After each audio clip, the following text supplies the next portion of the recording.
الحمد لله رب العالمين والعاقبة للمتقين والصلاة والسلام على سيد الأنبياء والمرسلين وعلى آله وأصحابه الطيبين الطاهرين أما بعد فأعوذ بالله من الشيطان الرجيم بسم الله الرحمن الرحيم التائبون العابدون الحامدون الساححون الراكعون الساجدون الآمرون بالمعروف والناهون عن المنكر والحافظون لحدود الله وبشر المؤمنين صدق الله العظيم غوث اعظم بمن بے سر و ساما مددے قبلہ دین مددے کعبہ ایمان مددے انتظار کرم تست من عینی را اے خدا جو و خدا بین و خدا دا مددے بگرداب بلا افتاد کشتی ضعیفان و شکستہ رات و پشتی بحق خواجہ عثمان ہارون مدد کن مدد کن مدد کن یا معین الدین چشتی ممبر پر رونق افروز واجب الاحترام پیر طریقت حضرت علامہ سید سجاد باپو قادری چشتی بندہ نوازی، برادر اکبر حضرت پیر طریقت پیر سید یاسین باپو قادری مدظ اللہ العالی، پیر طریقت حضرت پیر سید محبوب الرحمن باپو قادری مدظ اللہ العالی، پیر طریقت سید کوثر حسین باپو مدظ اللہ العالی، شہزادہ والا تبار حضرت پیر سید عابد حسین باپو و جمیع عرش مقام سادات کرام علماء ذوی الاحترام حاضرین محفل پردہ نشین ماؤں اور بہنوں، السلام علیکم ورحمۃ اللہ وبرکاتہ۔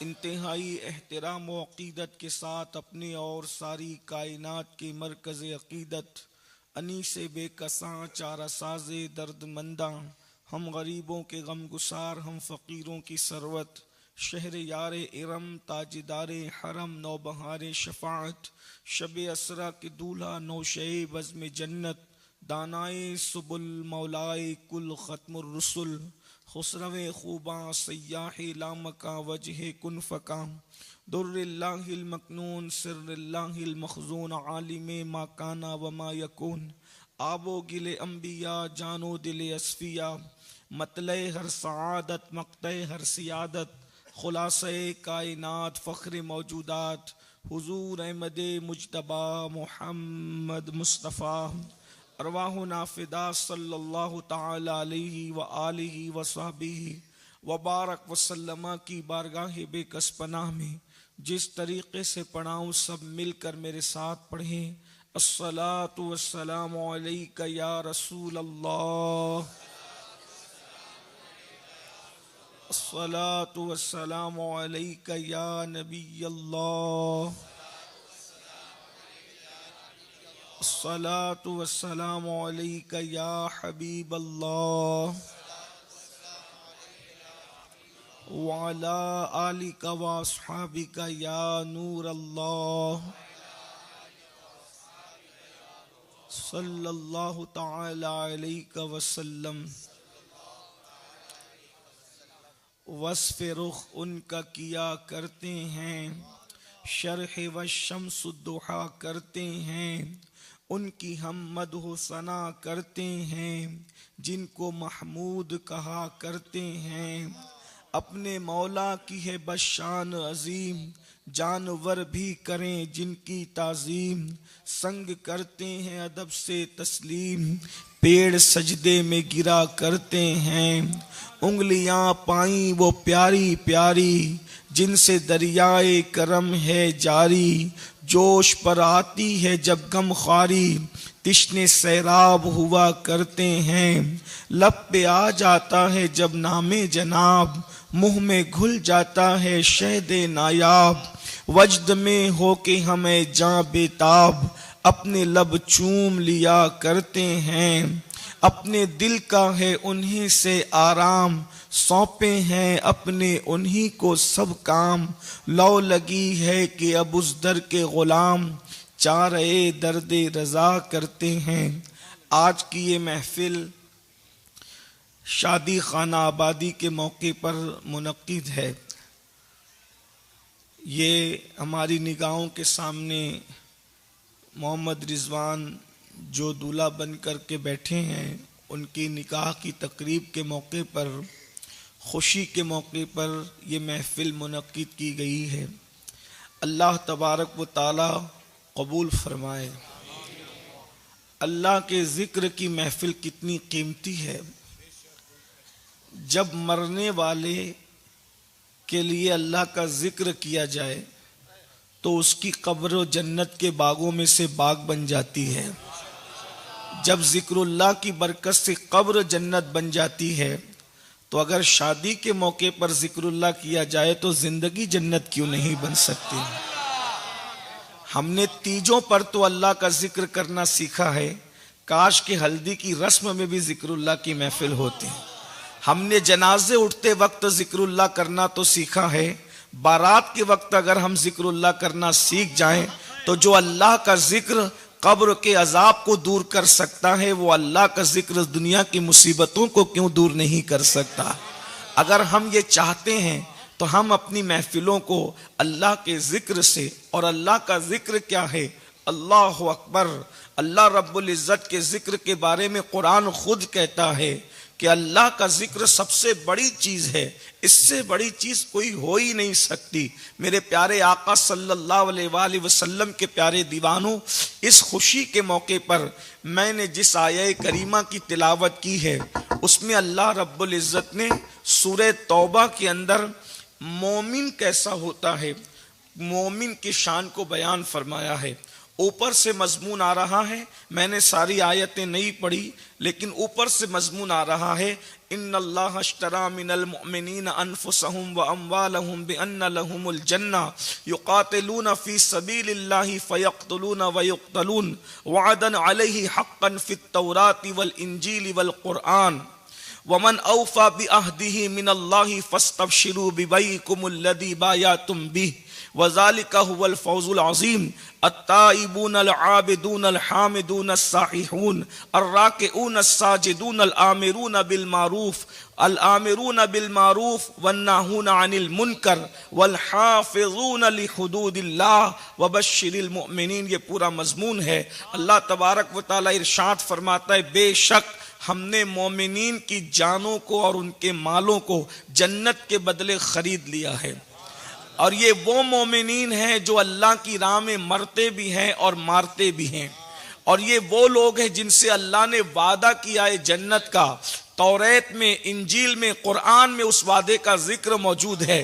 اور یہ کیا بہترین خرید و فروخت ہے کہ انہوں نے اپنی جان اللہ کے ہاتھوں بیچ دی، اپنا مال اللہ کے ہاتھوں بیچ دیا، اور پھر یہ وہ لوگ ہیں اللہ نے ان سے جان اور مال کا سودا کر کے بدلے میں ان کو جنت عطا فرما دی ہے۔ یہ مومنین کی شان ہے۔ لیکن پھر اللہ پاک نے 9 صفات بیان فرمائی ہے مومنین کی۔ میں ایک پر ہی گفتگو کروں گا، لیکن آگے کی 8 صفات میں آپ کے سامنے اس کو پڑھنا چاہتا ہوں۔ مومن کی پہلی صفت ہے التائبون۔ مومن وہ ہوتا ہے جو کثرت کے ساتھ توبہ کرنے والا ہوتا ہے۔ یاد رکھیے، اب جن کے لیے اللہ نے جنت کی بشارت قرآن میں دی، توریت میں دی، انجیل میں دی، اب یہ کون لوگ ہیں؟ ان کی پہلی صفت قرآن بیان کر رہا ہے۔ آج ہم لوگ اپنے آپ کو مومن تو کہتے ہیں، ایمان والا تو کہتے ہیں، لیکن کیا یہ ساری صفات ہمارے اندر موجود ہے؟ اگر موجود ہے تو جنت کی بشارت کوئی دے یا نہ دے، اللہ خود تمہیں جنت کی بشارت دے رہا ہے۔ تمہیں کامیابی کا تمغہ کوئی دے یا نہ دے، اللہ خود تمہیں کامیابی کا تمغہ عطا فرما رہا ہے۔ مومن کی پہلی صفت التائبون، مومن توبہ کرنے والا ہوتا ہے۔ لیکن یہاں آئے ہوئے مومنوں ذرا بتاؤ، ہم کب توبہ کرتے ہیں؟ کس وقت توبہ کرتے ہیں؟ کتنی توبہ کرتے ہیں؟ اللہ اکبر۔ پر ہم گناہ کر کے بھی توبہ نہیں کرتے، لیکن سید المعصومین مصطفیٰ جان رحمت جب فرض نماز کا سلام پھیرتے تھے، کون؟ جس کے صدقے میں جنت بنی ہے، جس کے صدقے میں کائنات بنی ہے، وہ رسول، مسلم شریف کی حدیث ہے، وہ رسول جب سلام پھیرتے تھے نماز کا تو سب سے پہلے کہتے تھے استغفر اللہ استغفر اللہ استغفر اللہ۔ 3 مرتبہ اللہ کے رسول استغفار کرتے تھے۔ میں پوچھنا چاہتا ہوں، لوگ زنا کے اڈوں سے واپس پلٹتے ہیں تو قہقہے لگاتے ہوئے پلٹتے ہیں، یہ کون سے مومن ہیں؟ لوگ ناچتے ہیں تو قہقہے لگاتے ہیں، یہ کون سے مومن ہیں؟ ہمارے تمہارے رسول مالک جنت نماز پڑھنے کے بعد استغفار کرتے ہیں، توبہ کرتے ہیں۔ کیوں؟ تعلیم امت کے لیے، مولا جیسی نماز پڑھنے کا حق تھا، ہم تیری عبادت کا حق ادا نہ کر سکتے۔ ذرا غور کریں، جس سید المعصومین نماز کے بعد استغفار کر رہے ہیں اور ہم گناہ کے بعد بھی استغفار نہیں کرتے۔ مومن کی پہلی صفت ہے توبہ، التائبون، مومنین توبہ کرنے والے ہو، توبہ کی عادت ڈالو۔ اللہ کے رسول علیہ السلام فرماتے ہیں میں دن میں 70 مرتبہ استغفار کرتا ہوں۔ ایک دوسرے مقام پہ فرمایا میں دن میں 100 مرتبہ استغفار کرتا ہوں۔ اور استغفار کی برکت کیا آپ کو بتاؤں؟ اس سے بڑا تعویذ دنیا میں کسی کے پاس نہیں ہے۔ کون سا تعویذ؟ امام حسن کے پاس ایک شخص آیا، حضرت بیٹا نہیں ہے، فرمایا استغفار کر تجھے بیٹا ہوگا۔ تعویذ دینے والا کون ہے؟ کون ہے تعویذ دینے والا؟ علی مرتضیٰ کا لال، علی مرتضیٰ کا پہلا جانشین، خاندان نبوت میں مولا علی کے بعد سب سے پہلے جو غوثیت کبریٰ کے منصب پہ فائز ہوا ہے اسے امام حسن ابن علی کہتے ہیں۔ ارے جو غوث الاعظم دستگیر کا بھی غوث ہے اسے حسن مجتبیٰ کہتے ہیں۔ جب ہم مصیبت میں آتے ہیں تو یا غوث کہتے ہیں، جب غوث اعظم کو مصیبت آتی تھی تو وہ یا حسن کہا۔ جو غوث اعظم کا غوث ہے ان سے کوئی کہہ رہا ہے، اسی لیے غوث پاک میں ہم کہتے ہیں ہم قادری، الحمدللہ ہم اپنی قادریت پر ناز ہی نہیں کرتے، بے فضل تعالی فخر کرتے ہیں، کیونکہ قادری ہوں، شکر ہے رب قدیر کا، دامن ہے میرے ہاتھ میں پیران پیر کا۔ غوث پاک فرماتے میرے اللہ نے مجھ سے وعدہ کیا ہے کہ وہ مجھے بھی بخش دے گا، میرے مریدوں کو بھی بخش دے گا۔ اس وقت تک جنت میں قدم نہیں رکھوں گا جب تک کہ میں اپنے قادریوں کو اپنے ساتھ جنت میں نہ لے لوں۔ اسی لیے تو قادری مزے میں کہتا ہے، ندا دے گا منادی حشر میں ہم قادریوں کو، ندا دے گا منادی حشر میں ہم قادریوں کو، او کدھر ہے قادری کر لے نظارہ غوث اعظم کا۔ فرشتوں روکتے کیوں ہو مجھے جنت میں جانے سے؟ یہ دیکھو ہاتھ میں دامن ہے کس کا؟ غوث اعظم کا۔ گئے ایک وقت میں 70 مریدوں کے یہاں آقا سمجھ میں آ نہیں سکتا معمہ غوث اعظم کا۔ جمیل قادری قربان ہو جا اپنے مرشد پر، بنایا مجھ تجھ جیسے کو بندہ غوث اعظم کا۔ جمیل قادری قربان ہو جا اپنے مرشد پر، بنایا جس نے تجھ جیسے کو بندہ غوث اعظم کا۔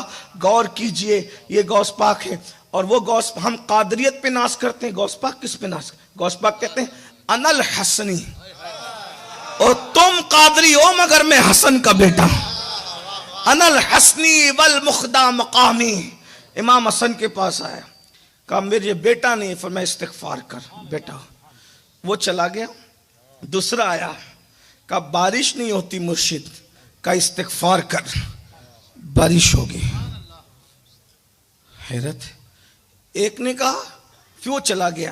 ایک نے کہا کھیت کھلیان میں پھل صحیح نہیں آ رہے ہیں، تو کہا استغفار کر۔ ایک سوال 3 جواب۔ لوگ بیٹھے ہوئے تھے، کہا مرشد یہ بتائیں، سوال ایک ہی تھا، سوال ایک ہی، سوال جو ہے 3 تھے اور جواب ایک تھا، 3 سوال 1 جواب، سوال 3 تھے جواب 1۔ فرمایا تو نے قرآن نہیں پڑھا؟ اللہ تعالیٰ قرآن مقدس میں ارشاد فرماتے ہیں وَقُلْتُ اسْتَغْفِرُوا إِنَّهُ كَانَ غَفَّارًا، اللہ کی بارگاہ میں توبہ کرو وہ تمہیں معاف کرے گا۔ اور پھر آگے کیا فرمایا؟ اللہ اکبر، اللہ پاک ارشاد فرماتا ہے اور توبہ کرو وہ سناٹے کی زوردار بارش کو نازل فرمائے گا، اور توبہ کرو وہ تمہارے باغات کو ہرا بھرا کر دے گا، توبہ کرو اللہ تمہیں اولاد جیسی نعمت عطا فرمائے۔ قرآن سے آپ نے استدلال فرمایا، یہ استغفار ہے، توبہ ہے۔ ہم لوگ اولاد نہیں ہوتی تو بولتے باپو تعویذ دیجیے، تعویذ امام حسن سے بڑا تعویذ کسی کے پاس؟ توبہ کرو، توبہ کرنے کی عادت ڈالو، اور مومن کی پہلی صفت توبہ ہے۔ میں اس پر اور زیادہ نہیں کہتا ورنہ میں اپنے اصل عنوان سے جو مجھے دیا گیا ہے میں اس سے دور ہو جاؤں گا۔ تو پہلی صفت مومن کی، اٹھتے بیٹھتے استغفر اللہ استغفر اللہ استغفر اللہ، اور سوتے وقت تو 3 بار استغفار پڑھ ہی لیا کرو۔ جو سوتے وقت استغفار پڑھتا ہے، اور پھر بات استغفار کی اتنی زبردست ہے، اللہ نے محبوب سے کہا محبوب ہم ان کو عذاب نہیں دیں گے، 2 شرطیں عذاب نہ دینے کی۔ نمبر 1، تم ان کے درمیان جب تک موجود ہو تب تک عذاب نہیں دیں گے، اور جب تک یہ توبہ کرتے رہیں گے اس وقت تک ہم ان کو عذاب نہیں دیں گے۔ یہ مت سوچنا کہ اللہ توبہ قبول نہیں کرتا، یہ سب نادانی کی باتیں۔ جو توبہ کرے، جو توبہ کرے اللہ قبول کرتا ہے۔ دروازے توبہ کے بند نہیں ہوئے ہیں، جب اللہ نے دروازہ بند نہیں کیا تو کسی ملا کو بھی حق نہیں ہے توبہ کا دروازہ بند کر۔ قدرت نے دروازے کھول رکھے، اس لیے یہ مایوس ہونا کہ ہم توبہ کریں گے تو، ارے جب وہ مشرکین کی توبہ قبول کرتا ہے، کوئی مشرک اگر شرک سے توبہ کر لے اسی وقت اللہ اس کی توبہ قبول کرتا ہے۔ اور حدیث پاک میں تو یہاں تک فرمایا التائب من الذنب کمن لا ذنب لہ، کہ گناہ سے توبہ کرنے والا ایسے ہے جیسے اس نے گناہ کیا ہی نہیں۔ اس لیے کثرت سے توبہ کرو، رزق بڑھے گا، مال آئے گا۔ اللہ پاک ارشاد فرماتا ہے قرآن مقدس میں جو استغفار کرے اللہ اسے وہاں سے رزق دے گا جہاں اس کا گمان بھی نہیں جائے گا۔ لوگ وظیفے مانگتے ہیں، میں کہتا ہوں بھائیو اس کے دیے ہوئے وظیفوں کی بجائے پہلے قرآن اور حدیث کے وظیفوں کی طرف آؤ۔ ہم بہت دور چلے گئے قرآن و سنت سے، بہت دور چلے گئے، اس لیے دشمنان اسلام کو موقع مل رہا ہے ہمیں گمراہ کرنے کا۔ استغفار کثرت سے، نہیں کوئی لمبی چوڑی استغفار کی دعا تھی، استغفر اللہ کرتے رہو، اٹھتے بیٹھتے، بڑی برکت ہے استغفار کی۔ نمبر 2 العابدون، مومن کی دوسری صفت وہ عبادت گزار ہوتا ہے، اس کی زندگی میں عبادت ہے، مومن عابد ہوتا ہے۔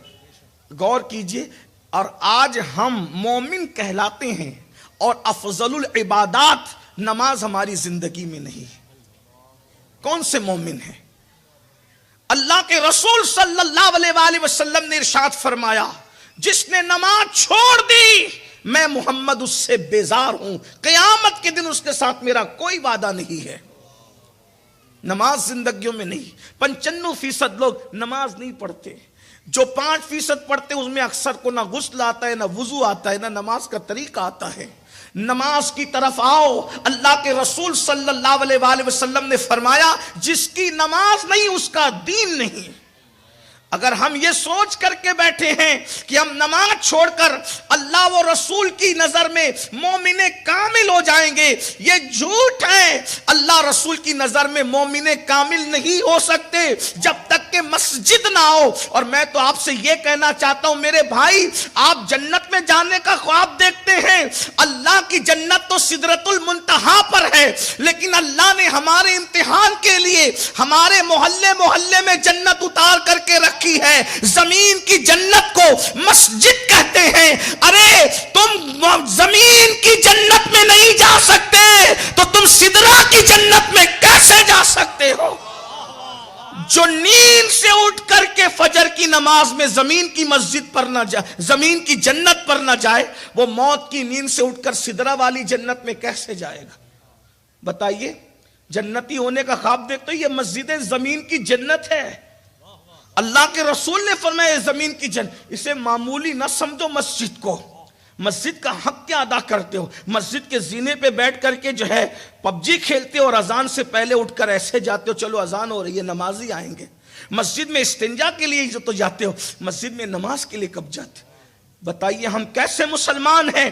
قرآن بتا رہا ہے مومن کی ڈیفینیشن. مومن, کیونکہ میں اپنی بات کروں تو مجرم ہوں گا, کوئی اپنی بات. اللہ بتا رہا ہے مومن اللہ کی نظر میں کون ہے؟ التائبون العابدون, عبادت کرنے والا. عبادت نہیں ہے, بھول جاؤ.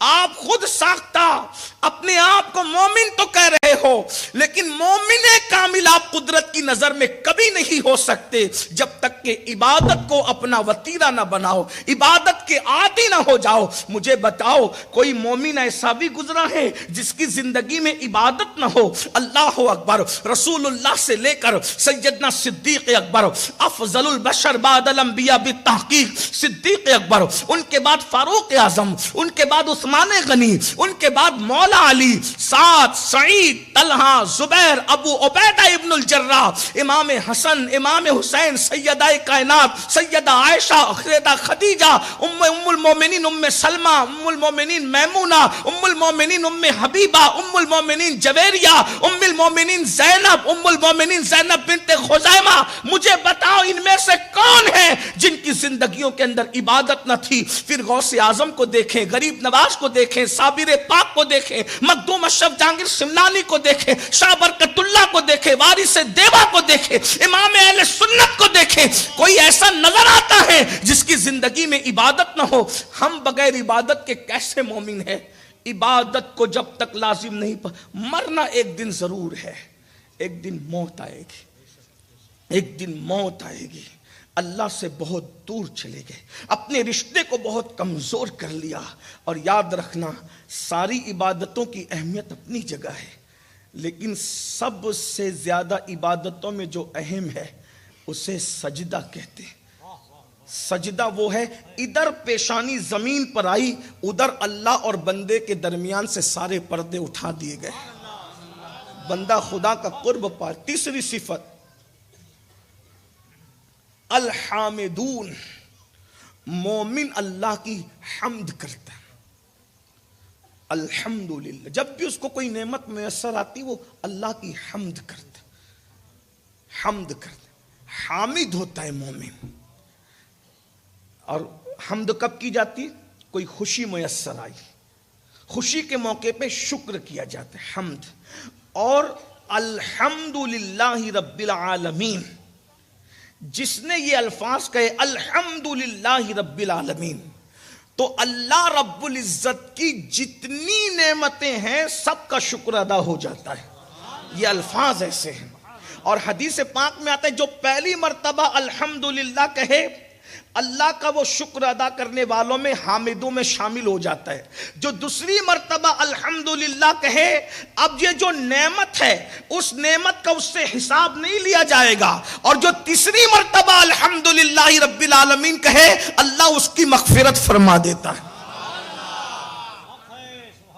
اللہ والوں کے یہاں بچے پیدا ہوتے تھے, وہ مٹھائی بعد میں بانٹتے تھے, پہلے سجدہ شکر ادا کرتے الحمدللہ. شکر کی بات آئی تو مجھے ایک حدیث یاد آئی. اللہ نعمت دیتا ہے, غور کیجئے, اسی پہ تھوڑی بات کرتا ہوں. آپ کی توجہ بہت اچھی ہے, بہت سکون سے سن رہے ہیں. ویسے بھی ماشاءاللہ اس علاقے کے لوگ اچھے سے سنتے ہیں الحمدللہ.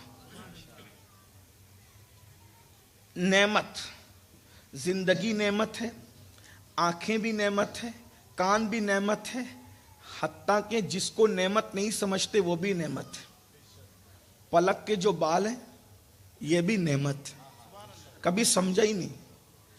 آپ غور کرنا یہ پلک کتنی مرتبہ جو وہ پنکھا جلتی آنکھوں کو. اگر یہ پلک نہ ہو چند دن میں اندھے ہو جاؤ. آنکھوں کی حفاظت یہ پلکیں کرتی ہے اور اس کے بعد بار بار یہ اپنا پہلو بدلتی، پنکھے کی طرح آنکھوں کی حفاظت کرتی. یہ پلک کے بال نہ ہو. کبھی اس پہ غور کیا کہ پلک کے بال بھی کچھ ہوتے ہیں؟ غور کیجیے. یہ نعمت ہے اللہ کی. کان نعمت ہے اللہ کی. زبان نعمت ہے اللہ کی. لوگ کہتے ہیں اللہ نے ہمیں کیا دیا. میں نے کہا کیا نہیں دیا. ایک جملہ آپ کو بتاؤں، اگر آپ سننا چاہتے ہیں تو بہت اچھے سنیں. آپ کروڑوں پتی ہے، اگر فٹ پاتھ پر بھی پڑے تو آپ کروڑوں پتی ہے. اگر آپ کو کوئی کہے کہ یہ آنکھ جو ہے مجھے 2 لاکھ میں دے دے تو دو گے کیا؟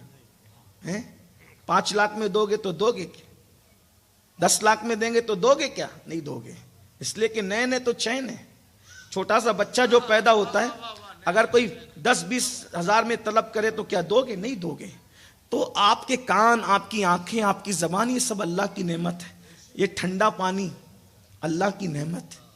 کتنے ایک اگر یہ پانی نہ ملے تو آدمی مر جائے. یہ جو پیسوں پہ غرور اور گھمنڈ کرتے ہو یہ کچھ نہیں ہے. اللہ کی نعمتیں بڑی چیز ہے. جو تم نے کمایا وہ بڑی چیز نہیں ہے، جو اللہ نے عطا کیا وہ بڑی چیز ہے. اس پر میں آپ کو سمجھاتا ہوں ایک بات، دیکھیے آپ کو ابھی سمجھ میں آئے گا. پالی تانہ میں یا گرد نواح سے بھاؤ نگر آس پاس جہاں سے بھی آپ لوگ آئے ہیں، یہاں غریب لوگ بھی ہیں، امیر بھی ہیں، مالدار بھی ہیں، غریب، لیکن ان میں کوئی بادشاہ نہیں ہے نا، کوئی بادشاہ نہیں ہے. لیکن میں بادشاہ کی بات کر رہا ہوں. پھر بادشاہ بھی سیریا کے بادشاہ کی بات نہیں کر رہا ہوں کہ لوگ 2-4 دن کے اندر اٹھا کے بھگا دیں، ایسا بادشاہ نہیں. یمن کے بادشاہ کی بات بھی نہیں کر رہا ہوں. ایسا بادشاہ جس نے بادل کو دیکھ کر کے کہا تھا او بادل تجھے جہاں برسنا ہے برس لے، تو جہاں بھی برسے گا میری ہی حکومت میں برسے گا. یعنی وہ بادشاہ جس کی حکومت مشرق سے مغرب تک تھی، اس بادشاہ کو دنیا ہارون رشید کہتی ہے. ہارون رشید اتنا کر و فر والا بادشاہ تھا. حج کو جب گیا ہے تو بغداد سے اس نے حج کا سفر شروع کیا ہے. بغداد شریف سے لے کر مکۃ المکرمہ تک اس کے رستے میں قالین بچھائی گئی تھی جب وہ حج کے لیے چلا تھا کہ بادشاہ کا پیر زمین پہ پڑنا نہیں چاہیے. اتنے کرو فر ہے تمہارے، کس پر اترا رہے ہو، کس پر گھمنڈ کر رہے ہو، کس کی وجہ سے خدا کو بھول رہے ہو؟ یہ بلڈنگیں، یہ ڈالر، یہ پیسے، یہ پاؤنڈ، یہ سونا، یہ چاندی، یہ کاریں، کس پر خدا کو بھول رہے ہو؟ ہارون رشید وہ بادشاہ تھا جس نے قالین پر چل کر حج کیا ہے، جس کی سواری بھی قالین پر چلی. میں سوچتا ہوں کہ اگر 200-400 آج کے حاجیوں کا خرچہ بھی سمیٹ لیا جائے تو صرف اس کی قالین کے خرچے کے برابر نہیں ہو سکتی. کتنی قالین بچھی ہوگی، غور کیجئے بھائیو. اس کی بیوی کی سوچ یہ تھی کہ جب وہ حج پہ گئی، دیکھا لوگ عرفات میں پیاس کے لیے ترستے ہیں، پانی کے لیے ترستے ہیں، اس نے بغداد شریف سے نہر کھدوائی عرفات تک. آج بھی وہ نہر زبیدہ کے آثار آپ کو میدان عرفات میں نظر آئیں گے. غور کیجئے، نہر لے جانا کوئی آسان کام. اگر کسی کو لگتا ہے کہ قالین کیسے بچھائی جا سکتی، اصل میں آج کل کے چھوکروں کو پتہ ہی نہیں کچھ. ابھی بولیں کہ قالین بچھی تھی تو بولیں گے کہ یہ دماغ میں نہیں آتی. سب وہ دماغ میں. نہر زبیدہ تو دکھ رہی نا آثار، تو جو پانی لے جا سکتا ہے وہ قالین نہیں بچھوا سکتا. آج کل کے چھوکروں کا حال یہ ہے. اصل میں جب آپ اللہ والوں کا دامن چھوڑو گے تو شیطان آپ کو ورگلائے گا. آپ کوئی کرامت بیان کیجئے وہ فوراً عقل پہ پرکھنے لگتے ہیں. آپ کوئی واقعہ بیان کیجئے وہ گڑا ہوا قصہ کہانی کہنے لگتے ہیں. آپ مردہ زندہ ہونے کی بات کریں وہ کہنے لگتے ہیں کہ یہ سب تو کہانی قصے کہانی گڑھتے ہو. وجہ اس لیے کہ ان کو یوٹیوب پر کچھ ایسے نابالغ محققین مل گئے ہیں کہ جو خود بھی نابالغ عقل سے پیدل ہیں اور یہ ان کو بھی بے وقوف بنا رہے ہیں. وہ تو کہتے ہیں کہ ہم تو بخاری کے سوا کسی کو مانتے ہی نہیں، ہم تو قرآن اور حدیث کے سوا کسی کو مانتے ہی نہیں. ہم نے کہا اللہ کے بندو، قرآن اور حدیث کے سوا کسی کو مانتے ہی نہیں، یہ نعرہ کبھی کسی اللہ والے نے لگایا ہی نہیں. قرآن اور سنت کو تو سب مانتے ہیں، لیکن یہ کہنا کہ ہم قرآن و سنت کے سوا کسی کو نہیں مانتے، یہ بہت جرات کی بات ہے۔ اور اگر آپ کسی نابالغ ایسے محقق سے متاثر ہیں تو میری آپ سے گزارش یہ ہے کہ ذرا غور کیجئے، قرآن اور سنت کے علاوہ بھی کچھ چیزیں ایسی ہے جس کو ماننے کا حکم خود قرآن اور سنت نے دیا ہے۔ ہاں، قرآن نے خود ماننے کا حکم دیا ہے۔ قرآن کیا کہتا ہے؟ وَاتَّبِعْ سَبِيلَ مَنْ أَنَابَ إِلَيَّ، اس کی پیروی کر جو اللہ کی طرف رجوع لایا۔ یہ قرآن کہہ رہا ہے، حدیث کہہ رہی اتبعوا سواد الأعظم فإنه من شذ في النار، بڑی جماعت کی پیروی کرو۔ بڑی جماعت سے مراد جو دور صحابہ سے لے کر آپ کے دور تک سب سے بڑی جماعت ہے، اس بڑی جماعت کی پیروی کرو۔ اگر تم جماعت سے ہٹو گے فَإِنَّهُ مَنْ شَذَّ فِي النَّارِ، تم جہنم میں چلے جاؤ گے۔ اگر یہ بات کہ ہم قرآن اور حدیث کے علاوہ کچھ نہیں مانتے تو مجھے بتائیے میرے بھائیوں، وہ جو صحابہ کرام ہیں ان کو کون مانے گا؟ صحابہ کرام کے بعد تابعین ہیں، ان کو کون مانے گا؟ اولیاء کاملین ہیں، ان کو کون مانے گا؟ قرآن ہی تو کہہ رہا ہے الا ان اولیاء اللہ لا خوف علیہم ولا هم یحزنون۔ قرآن ہی تو کہہ رہا ہے یا ایھا الذین آمنوا اتقوا اللہ وکونوا مع الصادقین۔ قرآن ہی تو کہہ رہا ہے، تو آپ قرآن کو کیسے مان رہے ہیں؟ یہی تو قرآن نے کہا تھا یضل بہ کثیرا ویہدی بہ کثیرا، اسی کو پڑھ کر گمراہ ہو جائیں گے، اسی کو پڑھ کر ہدایت پائیں گے۔ اور قرآن کا انداز تو دیکھو، پہلے یہ نہیں کہا کہ اسی کو پڑھ کے ہدایت پائیں گے، کیا کہا؟ یضل بہ کثیرا ویہدی بہ کثیرا۔ پہلے گمراہی کا ذکر کیا، اس کو پڑھ کر کے گمراہ بھی ہوں گے، اس کو پڑھ کر کے ہدایت بھی پائیں گے۔ آج کل اسکول کالج کے چھوکرے کسی کو ماننے کے لیے تیار نہیں، اس لیے کہ یوٹیوب کے ایسے غیر معتبر محققین پر انہوں نے اعتبار کر لیا ہے جن کو اردو صحیح بولنا نہیں آتی، جو عربی گرامر بھی نہیں جانتے، صرف نو سے ان کا کوئی تعلق ہی نہیں ہے، بس طوطا مٹھو کی طرح انہوں نے چند باتیں رٹ لی ہے، وہ اسی کو بار بار ریپیٹ کرتے رہتے ہیں۔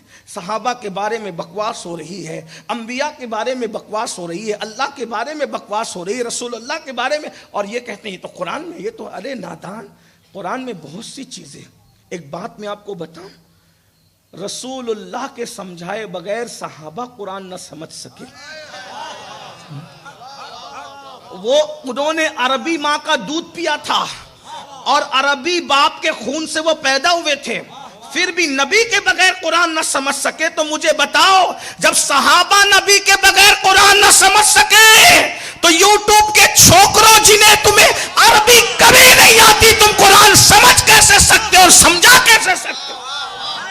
اور پھر قرآن تو اپنی جگہ، حدیث بھی کوئی جب تک کہ رسول اللہ کا فیضان شامل نہ ہو حدیث نہیں سمجھ سکتا، بلکہ یہ تو جس کو جتنا فیضان ملتا ہے وہ اتنا حدیث سمجھتا ہے۔ بعض حدیثیں فاروق اعظم سمجھ نہ سکے، میں بہت بڑی بات کہہ رہا ہوں، جب تک سمجھائی نہیں گئی فاروق اعظم کیا حدیث کی بات کرتے ہو؟ حدیث سمجھنے کے لیے جتنا نسبت رسول سے قربت ہوگی اتنا زیادہ تم حدیث سمجھو گے۔ میں دلیل پیش کر رہا ہوں، جملہ آپ کو سخت لگا ہوگا کہ فاروق اعظم بھی حدیث سمجھ نہ سکے، میں پیش کر رہا ہوں، دلیل پیش کر رہا ہوں۔ جب تک سمجھایا نہیں، اللہ کے رسول علیہ السلام ارشاد فرماتے ہیں، آقا نے فرمایا اللہ کا ایک بندہ ہے جس کو اللہ نے اختیار دیا ہے کہ وہ دنیا میں رہے یا اپنے رفیق اعلیٰ سے ملاقات کرے، تو اس بندے نے دنیا سے جانے کو ترجیح دی ہے، رفیق اعلیٰ سے ملاقات کرنے کو ترجیح دی ہے۔ یہ بات سنی تو فاروق اعظم خوش ہوئے، کیا بات کر رہے حضور کہ اللہ نے اختیار دیا ایک بندے کو موت و حیات کا۔ صدیق اکبر اتنا روئے کہ داڑھی بھیگ گئی۔ فاروق اعظم نے غصے سے کہا، میں نقل کر رہا ہوں، فاروق اعظم نے غصے سے کہا اس بڈھے کو دیکھو کیا ہوا۔ فاروق اعظم کے جملے یہ تھے، غصے میں جملے یہ تھے، اس لیے کہ عمر کچھ سمجھ رہے ہیں، صدیق کچھ سمجھ رہے ہیں۔ عمر تو مسکرا رہے ہیں، صدیق رو رہے ہیں، اس لیے کہ حدیث ایک ہی ہے، ادھر بیٹھا ہوا سمجھ نہ سکا، ادھر بیٹھا ہوا سمجھ گیا۔ یہ حدیث مصطفیٰ ہے۔ میں نثار تیرے کلام پر ملی یوں تو کس کو زبان نہیں، وہ سخن ہے جس میں سخن نہ ہو، وہ بیان ہے جس کا بیان نہیں، فصاح عرب کے بڑے بڑے تیرے آگے یوں ہے دبے لچے، کوئی جانے منہ میں زبان نہیں بلکہ جسم میں جان نہیں۔ فاروق اعظم نے کہا اس بڈھے کو کیا ہو گیا؟ وہ کہہ رہے ہیں میں صرف نقل کر رہا ہوں تاکہ ان کا غصہ آپ کے سمجھ میں آ جائے، اس کو کیا ہو گیا؟ اور پھر ان کو کہا آپ رو رہے ہیں اتنی اچھی بات پر؟ حضور نے کیا بات کہی کہ ایک بندہ جس کو اللہ نے موت و حیات کا اختیار ہے۔ فاروق اعظم نے کہا عمر ہوش کرو، موت و حیات کا اختیار ان کے سوا کس کو مل سکتا ہے؟ یہ اب جانے کی بات کر رہے ہیں، یہ چہرہ جی بھر کے دیکھ لو، اس کے بعد دیکھنے نہیں ملے گا۔ بولو صدیق کے سمجھائے بغیر فاروق اعظم کو حدیث سمجھ میں آئی؟ بتاؤ سمجھ میں آئی؟ ارے اللہ اکبر، فرمایا میرے بعد اگر کوئی نبی ہوتا تو عمر ابن خطاب ہوتے، لیکن کلام مصطفیٰ جو جانشین رسول صدیق اکبر نے سمجھا، فاروق اعظم کی وہاں رسائی نہ ہو سکی، پتا چلا یہ حدیث مصطفیٰ ہے، وہاں تک سب کی رسائی ہو نہیں سکتی۔ جب فاروق اعظم کی رسائی وہاں تک نہیں ہوئی تو یہ نابالغ چھوکروں کی رسائی وہاں تک ہو جائے گی؟ اور کہتے ہو ہم تو حدیث سے دین پیش کریں، یہ حدیث، یہ شان ہے حدیث مصطفیٰ کی، یہ حدیث مصطفیٰ کی شان۔ اس لیے حدیث کو اپنی اٹکل سے اس کو نہ سمجھنے کی کوشش کرنا، 1450 سال ذخیرہ سامنے رکھو تو بات سمجھ میں آئے گی۔ ایک حدیث اور پیش کر دوں، ام المومنین سیدہ عائشہ صدیقہ، ایک حدیث پاک نہ سمجھ، کئی حدیثوں کا معاملہ ہے، لیکن ام المومنین مفتی 4 ملت جس کے بستر پہ قرآن آتا ہے، وہ حدیث سن لے، فوائد الفوائد میں وہ حدیث ہے، سن لے ذرا۔ ہائے ہائے کہاں تک رسائی، معاذ اللہ میں کوئی توہین کر دیں نہیں، استغفر اللہ، صرف سمجھانا یہ نابالغ محققین جو بات کرتے ہیں کہ ہم حدیث بیان کریں، حدیث کے پیچھے جو راز ہے تم سمجھو گے تمہیں سمجھ میں آئے گا، نہیں سمجھ میں آئے۔ آقا نے فرمایا عائشہ ہم تم سے بہت خوش ہیں، جو مانگنا ہو مانگو۔ مشہور روایت، ہمارے مرشد محبوب الہی سلطان المشائخ سرکار نظام ملت والدین نظام الدین اولیاء نے حدیث بیان کی۔ آقا نے کہا ہم بہت خوش، تم جو مانگو گی تمہیں دیں گے۔ صدیقہ نے سوچا بن مانگے تو سب کچھ دیا، بن مانگے سب کچھ دیا، آج کہتے ہیں جو مانگ لو، جب بن مانگے سب دیا تو آج مانگنے کا کہتے ہیں تو ابا سے مشورہ کر لیں۔ صدیق اکبر سے مشورہ کیا، صدیق اکبر امت کا امام ہے، امت کا امام، رسول اللہ کے مصلی کا پہلا امام، حضور علیہ السلام کا پہلا جانشین، افضل البشر بعد الانبیاء سیدنا صدیق اکبر رضی اللہ تعالی۔ صدیق اکبر نے کہا سب کچھ تو انہوں نے دیا ہے، اگر یہی کہتے ہیں کہ مانگنے پہ دیں گے تو کہنا معراج پہ گئے تھے جو باتیں ہوئی اس میں سے کچھ بتا دیں، لیکن بیٹی جب وہ بتا دے تو چھپانا نہیں، مجھے بھی بتانا تاکہ ہم لوگوں کو بتائیں۔ میں بطور مفہوم پیش کر رہا ہوں خلاصے کے طور پہ۔ صدیقہ نے کہا حضور جب آپ نے کہا ہی کہ جو مانگوں گے دیں گے تو ایک کام کریں، معراج پہ گئے تھے تو جو باتیں ہوئی بتا دیں۔ سرکار نے کہا سب تو نہیں، ایک بتاتے ہیں۔ جب ہم معراج پہ گئے تو اللہ نے کہا محبوب تیری امت کا کتنا بھی پاپی ہوگا، اگر وہ ٹوٹے ہوئے دل کو جوڑ دے گا تو ہم اس کو بے حساب جنت عطا کریں۔ اگر کوئی ٹوٹے ہوئے دل کو جوڑ دے گا تو ہم بے حساب جنت۔ اسی لیے صوفیہ کا مسلک یہی ہے، توڑا نہ کرو جوڑا کرو، جو جوڑے گا وہ خدا کی رحمت سے جڑے گا۔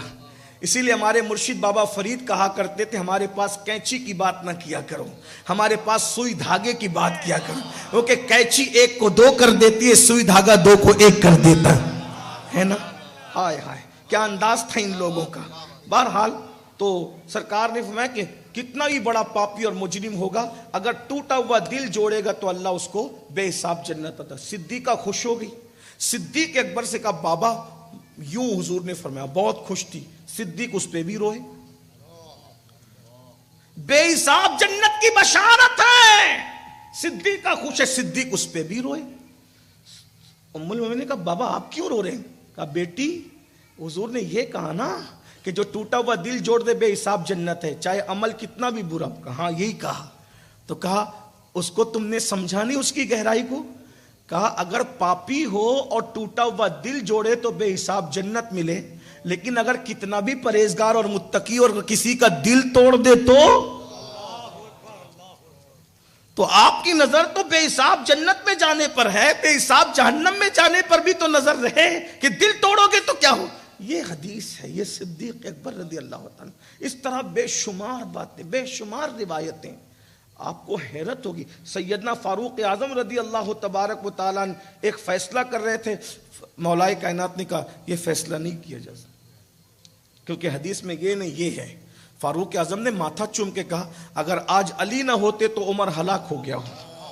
میں یہ نہیں کہہ رہا ہوں وہ لوگ عالم نہ تھے، فقی عالم تھے، فقی تھے، لیکن حدیث کی گہرائیاں یہ تھی کہ صدیق اکبر کے سمجھانے پر سمجھ. اس طرح بے شمار روایتیں. میں کیا کیا آپ کے سامنے پیش کروں. تو یہ یاد رکھیے یہ جو چکر چلا ہے نا کہ اسلاف کو چھوڑ کر کے کسی کو یہ پکڑو. ایک بات میں پیش کروں، آخری بات اس سلسلے، پھر اپنے عنوان کی طرف چلتے ہیں.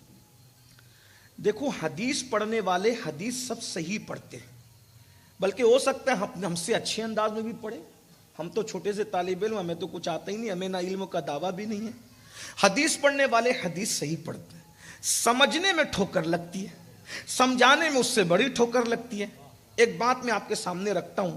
یہ جو نابالغ محققین کے چکر میں پڑے ہونا، جن کا نہ کوئی باپ ہے، نہ کوئی ماں ہے، نہ کوئی مسلک ہے، نہ کوئی مذہب ہے، ادھر سے کچھ چرایا ادھر سے کچھ چرایا، شیعوں سے کچھ لے لی، وہابیوں سے کچھ لے لی، تبلیغیوں سے کچھ لے لی، سنیوں سے کچھ لے لی، چوچو کا مربع اکبر کا وہ جو دین الہی تھا اس طریقے سے بنا دیا.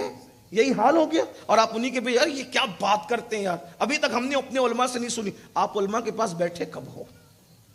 آپ علماء کے پاس آئے کب ہو؟ یاد رکھو بزرگوں کے قدموں سے وابستہ رہو. اہدنا الصراط المستقیم صراط الذین انعمت علیہم. ان کا رستہ جن پر اللہ نے احسان کیا، انعام کیا، وہ کون ہے؟ انعم اللہ علیہم من النبیین والصدیقین والشہداء والصالحین.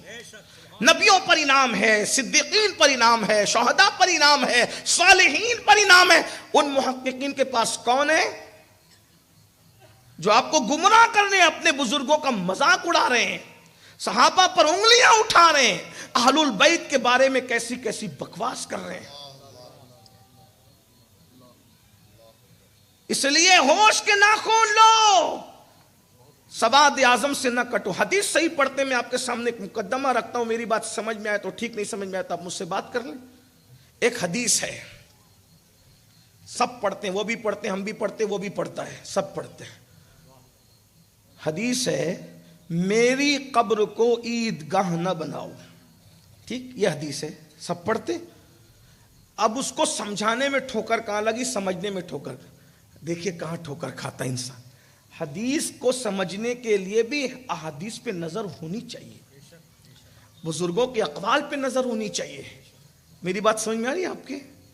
اب یہ حدیث سب پڑھی، سب نے پڑھی، کیا میری قبر کو عیدگاہ نہ بنانا. ظالم نے کیا سمجھایا؟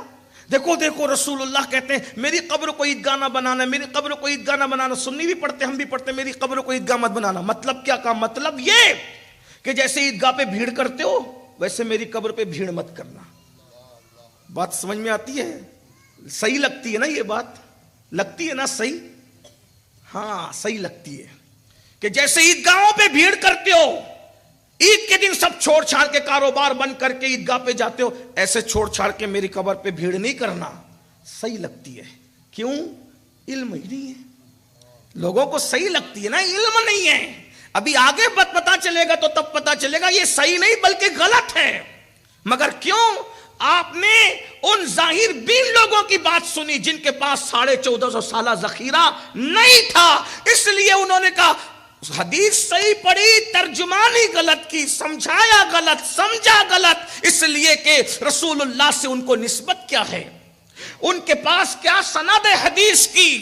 ان کے پاس کیا سند قرآن کی، ان کو کس سے قرآن ملا، ان کو کس سے ملا، ان کو کس سے ملا. اٹھ کر کے بیٹھ گئے یوٹیوب پر، کمرے میں بند ہو کر کے باتیں کرنی شروع کر دی. آپ بھی ان سے متاثر ہونے لگے، اپنے بزرگوں سے بدزن ہونے لگے. جب یہ کہا کہ میری قبر کو عیدگاہ مت بنانا، مطلب جیسے عیدگاہوں میں آتے ہو ویسے میری قبر پہ نہ آنا، اگر یہی معنی اس حدیث کے ہوں گے تو میں آپ کو بتانا چاہتا ہوں کسی کے مزار پہ اتنی بھیڑ نہیں ہوتی جتنی رسول اللہ کے مزار پہ بھیڑ ہوتی. ایک وقت میں ہزاروں لوگ ہوتے ہیں اور کوئی ہو نہ ہو. حدیث ہے آقا فرماتے 70,000 فرشتے صبح کو آتے ہیں، شام تک سلام پیش کرتے ہیں، اور 70,000 شام کو آتے ہیں، صبح تک درود و سلام پیش کرتے ہیں. اللہ اکبر. توجہ فرمائے اور پھر فرمایا قیامت تک یہ سلسلہ چلتا رہے گا. اللہ اکبر. حتیٰ کہ وہ خدمت کے فرشتے قیامت میں حضور کے ساتھ ساتھ آئیں گے. میرے امام کہتے ہیں کاش محشر میں جب ان کی آمد ہو اور بھیجے سب ان کی شوکت پہ لاکھوں سلام، تو مجھ سے خدمت کی قدسی، مجھ سے خدمت کے قدسی کہے ہاں رضا مصطفیٰ جان رحمت پہ لاکھوں سلام. سنیے، توجہ سے سنیے. وہ جلایا گیا تھوڑا بند کر. کوئی سگریٹ پی رہا ہو تو بند کر. ان محفلوں کے پاس بھی آ کے سگریٹ پیتے ہیں. استغفر. درود شریف پڑھے، ناک میں اس کا اثر ہوتا ہے. ہاں، جلسوں کو بھی کھیل تماشا غزلوں کی محفل کی طرح. یہ اللہ والے اتنے اچھے سے سن رہے، دائیں بائیں سے سگریٹ کی بو آ رہی. لا الہ. درود شریف پڑھے، بند کرو. رب صلی وسلم دائما ابدا علی حبیبک خیر الخلق کلہم صلاۃ و سلام علیک یا جد الحسن والحسن. توجہ آپ کی. ظالم نے یہ کہا، کیا کہا کہ جب حضور علیہ الصلوۃ والتسلیم کی مزار پر ایسے بھیڑ نہ لگاؤ جیسے عیدگاہ پہ بھیڑ لگاتے ہو. اگر یہ بات اس کی درست ہوتی تو وہاں تو فرشتوں کا بھی میلہ لگا ہوا ہے. فرشتے بھی میلہ بھیڑ لگا کر کے وہاں موجود ہے. ارے اللہ اکبر. اولیاء بھی وہاں موجود ہے، امت محمدیہ بھی موجود ہے، اور خود اللہ بھی فرما رہا ہے وَأَمَّا السَّائِلَ فَلَا تَنْهَرْ. محبوب جو تجھ سے مانگے تو اس کو جھڑکنا مت. ارے جس دروازے سے جھڑکا نہ جائے گا وہاں بھیڑ نہ لگے گی تو پھر بھیڑ لگے گی کہاں؟ جہاں ملتا ہے وہیں تو بھیڑ لگتی ہے. ورنہ دیکھ لے ہندوستان میں بڑے بڑے بادشاہوں کے محل سونے پڑے کھنڈرات میں تبدیل ہو رہے ہیں، کوئی نہیں جاتا. لیکن ایک آستانہ ایسا بھی ہے میرے خواجہ کا جہاں ہر مذہب و مسلک کا آدمی پہنچ رہا ہے. کیوں؟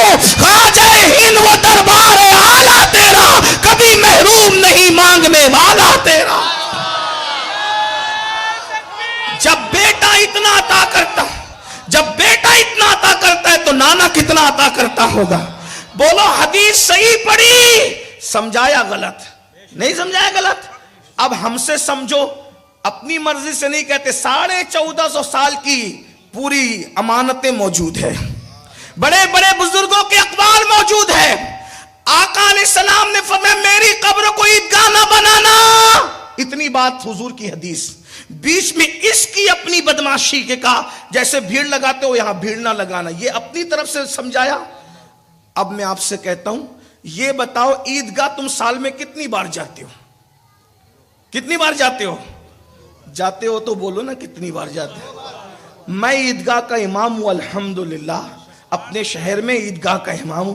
کم و بیش 5 ایکڑ سے زیادہ زمین ہے وہ عیدگاہ کی، وہاں میں امامت کرتا ہوں. میں بھی 2 مرتبہ کے علاوہ تیسری بار نہیں جاتا.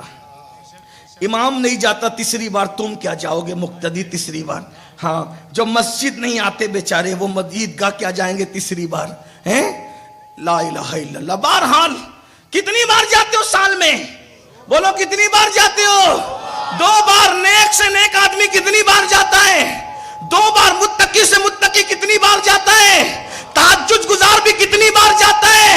ارے ولی کتب ابدال بھی کتنی بار جاتا ہے؟ 2 مرتبہ حضور نے فرمایا میری قبر کو عیدگاہ نہ بنانا. جیسے عیدگاہ میں 2 بار سال میں جاتا ہے ایسے 2 بار نہ آنا. جب جب موقع ملے تب تب آیا کرنا. منظارہ قبری وجبت لہو شفاعتی. جو میرے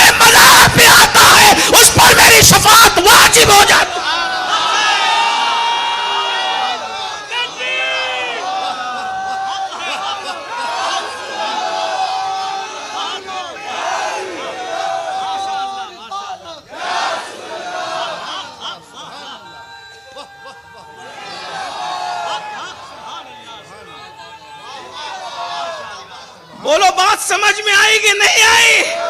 ارے ہر عبادت پہ ثواب ملتا ہے، نبی کے مزار پہ جانے سے شفاعت ملتی ہے۔ ثواب والا پھنس سکتا ہے، شفاعت والا نہیں پھنس۔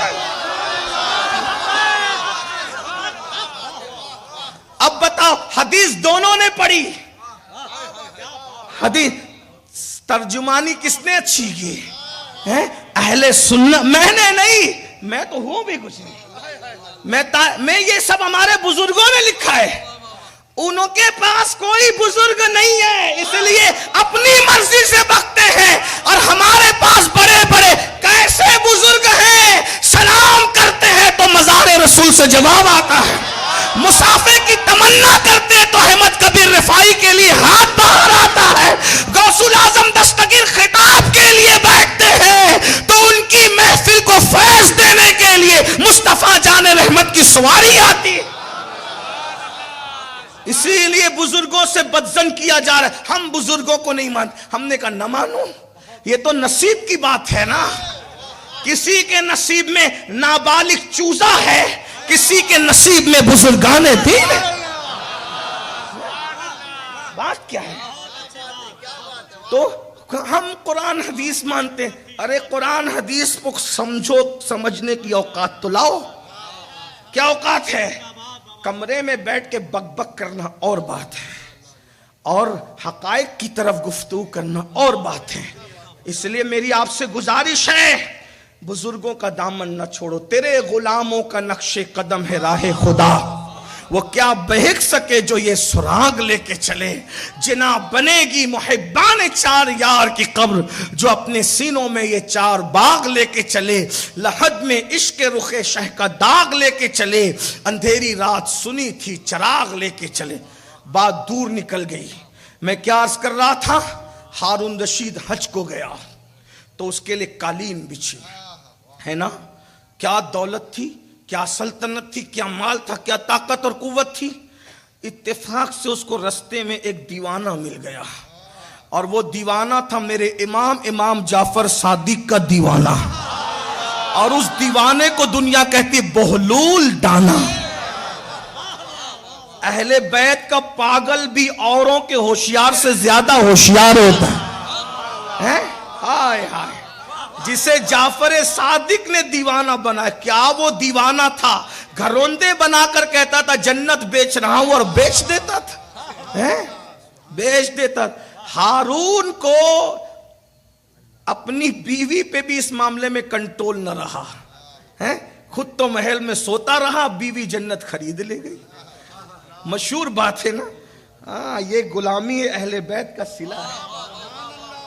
آپ کہیں گے کیا اہل بیت کی غلامی کر کے جنت ملے گی؟ میں نے کہا ملے گی ہی نہیں، جنت بیچنے کے قابل بنا دیتے ہیں یہ لوگ۔ ورنہ بہلول کیا تھا تمہیں پتہ ہے؟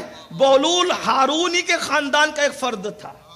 ہاں، بہلول ہارونی کے خاندان کا ایک فرد، بڑا پڑھا لکھا آدمی تھا، بہت بڑا عالم، بڑا علامہ، بڑا فقیہ۔ امام موسیٰ کاظم امام جعفر صادق کے شہزادے کے دور میں ہنگامہ ہوا، میں وہ باتیں نہیں کرنا چاہتا، ابھی ٹائم بھی نہیں اس کا۔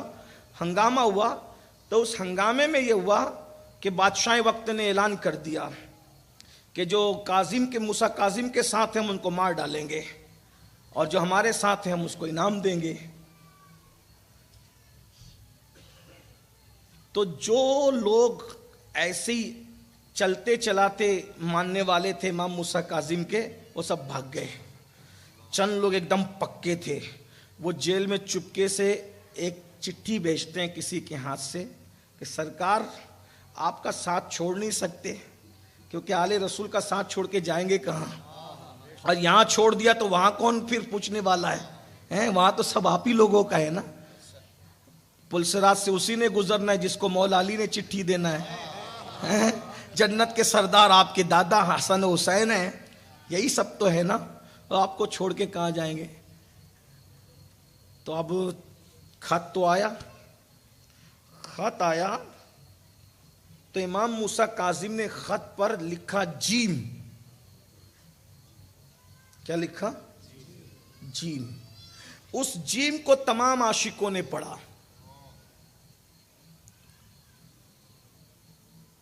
کوئی جیم کو کیا سمجھا، کوئی جیم کو کیا سمجھا، کوئی جیم کو کیا سمجھا.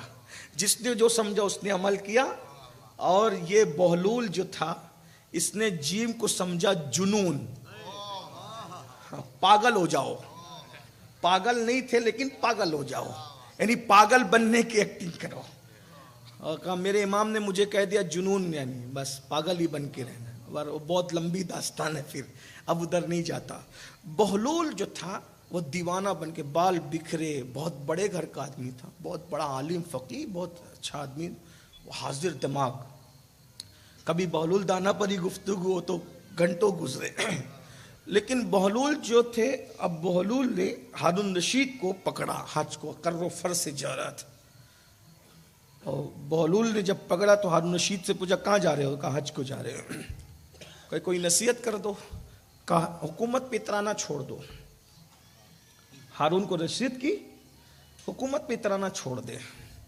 کہا بہلول تجھے پتہ ہے کہ میری حکومت کتنی بڑی ہے؟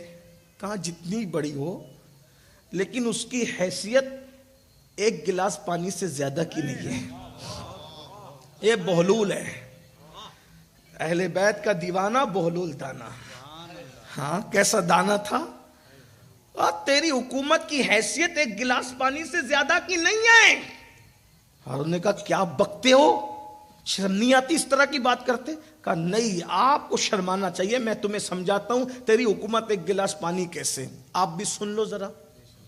اس لیے شکر کرنا شروع کرو. شکر کرو.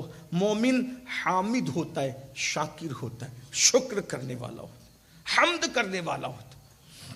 اللہ کے رسول علیہ السلام نے فرمایا کہ اللہ نعمتیں دیتا ہے تو نعمتیں بھاگنے کے معاملے میں تیز رفتار اونٹ سے بھی زیادہ تیز رفتار ہے.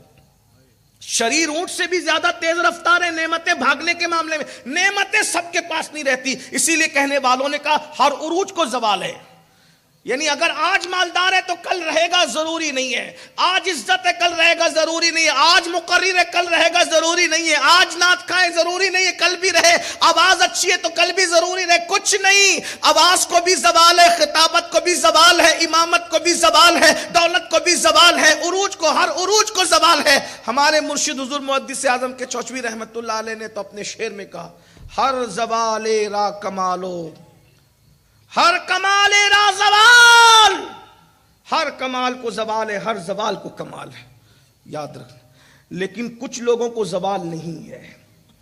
اگر چاہتے ہو کہ ہمیشہ دولت مند بن کے رہو، چاہتے ہو کہ ہمیشہ عزت دار بن کے رہو، نعمت کبھی نہ چھینی جائے. حضور علیہ السلام فرماتے ہیں کہ نعمت شریر اونٹ سے زیادہ بھاگنے کے معاملے میں تیز رفتار ہے. صحابہ نے کہا حضور اونٹ جب بھاگتا ہے تیز رفتار شریر تو ہم اس کو باندھنے کے لیے رسی کا استعمال کرتے ہیں، نعمتیں باندھنے کے لیے بھی تو کوئی رسی ہوگی. آقا نے کہا رسی ہے. کہا وہ رسی کیا ہے؟ کہا وہ شکر کی رسی ہے. جو شکر کرے گا نعمت اس کے پاس سے کبھی نہیں جائے.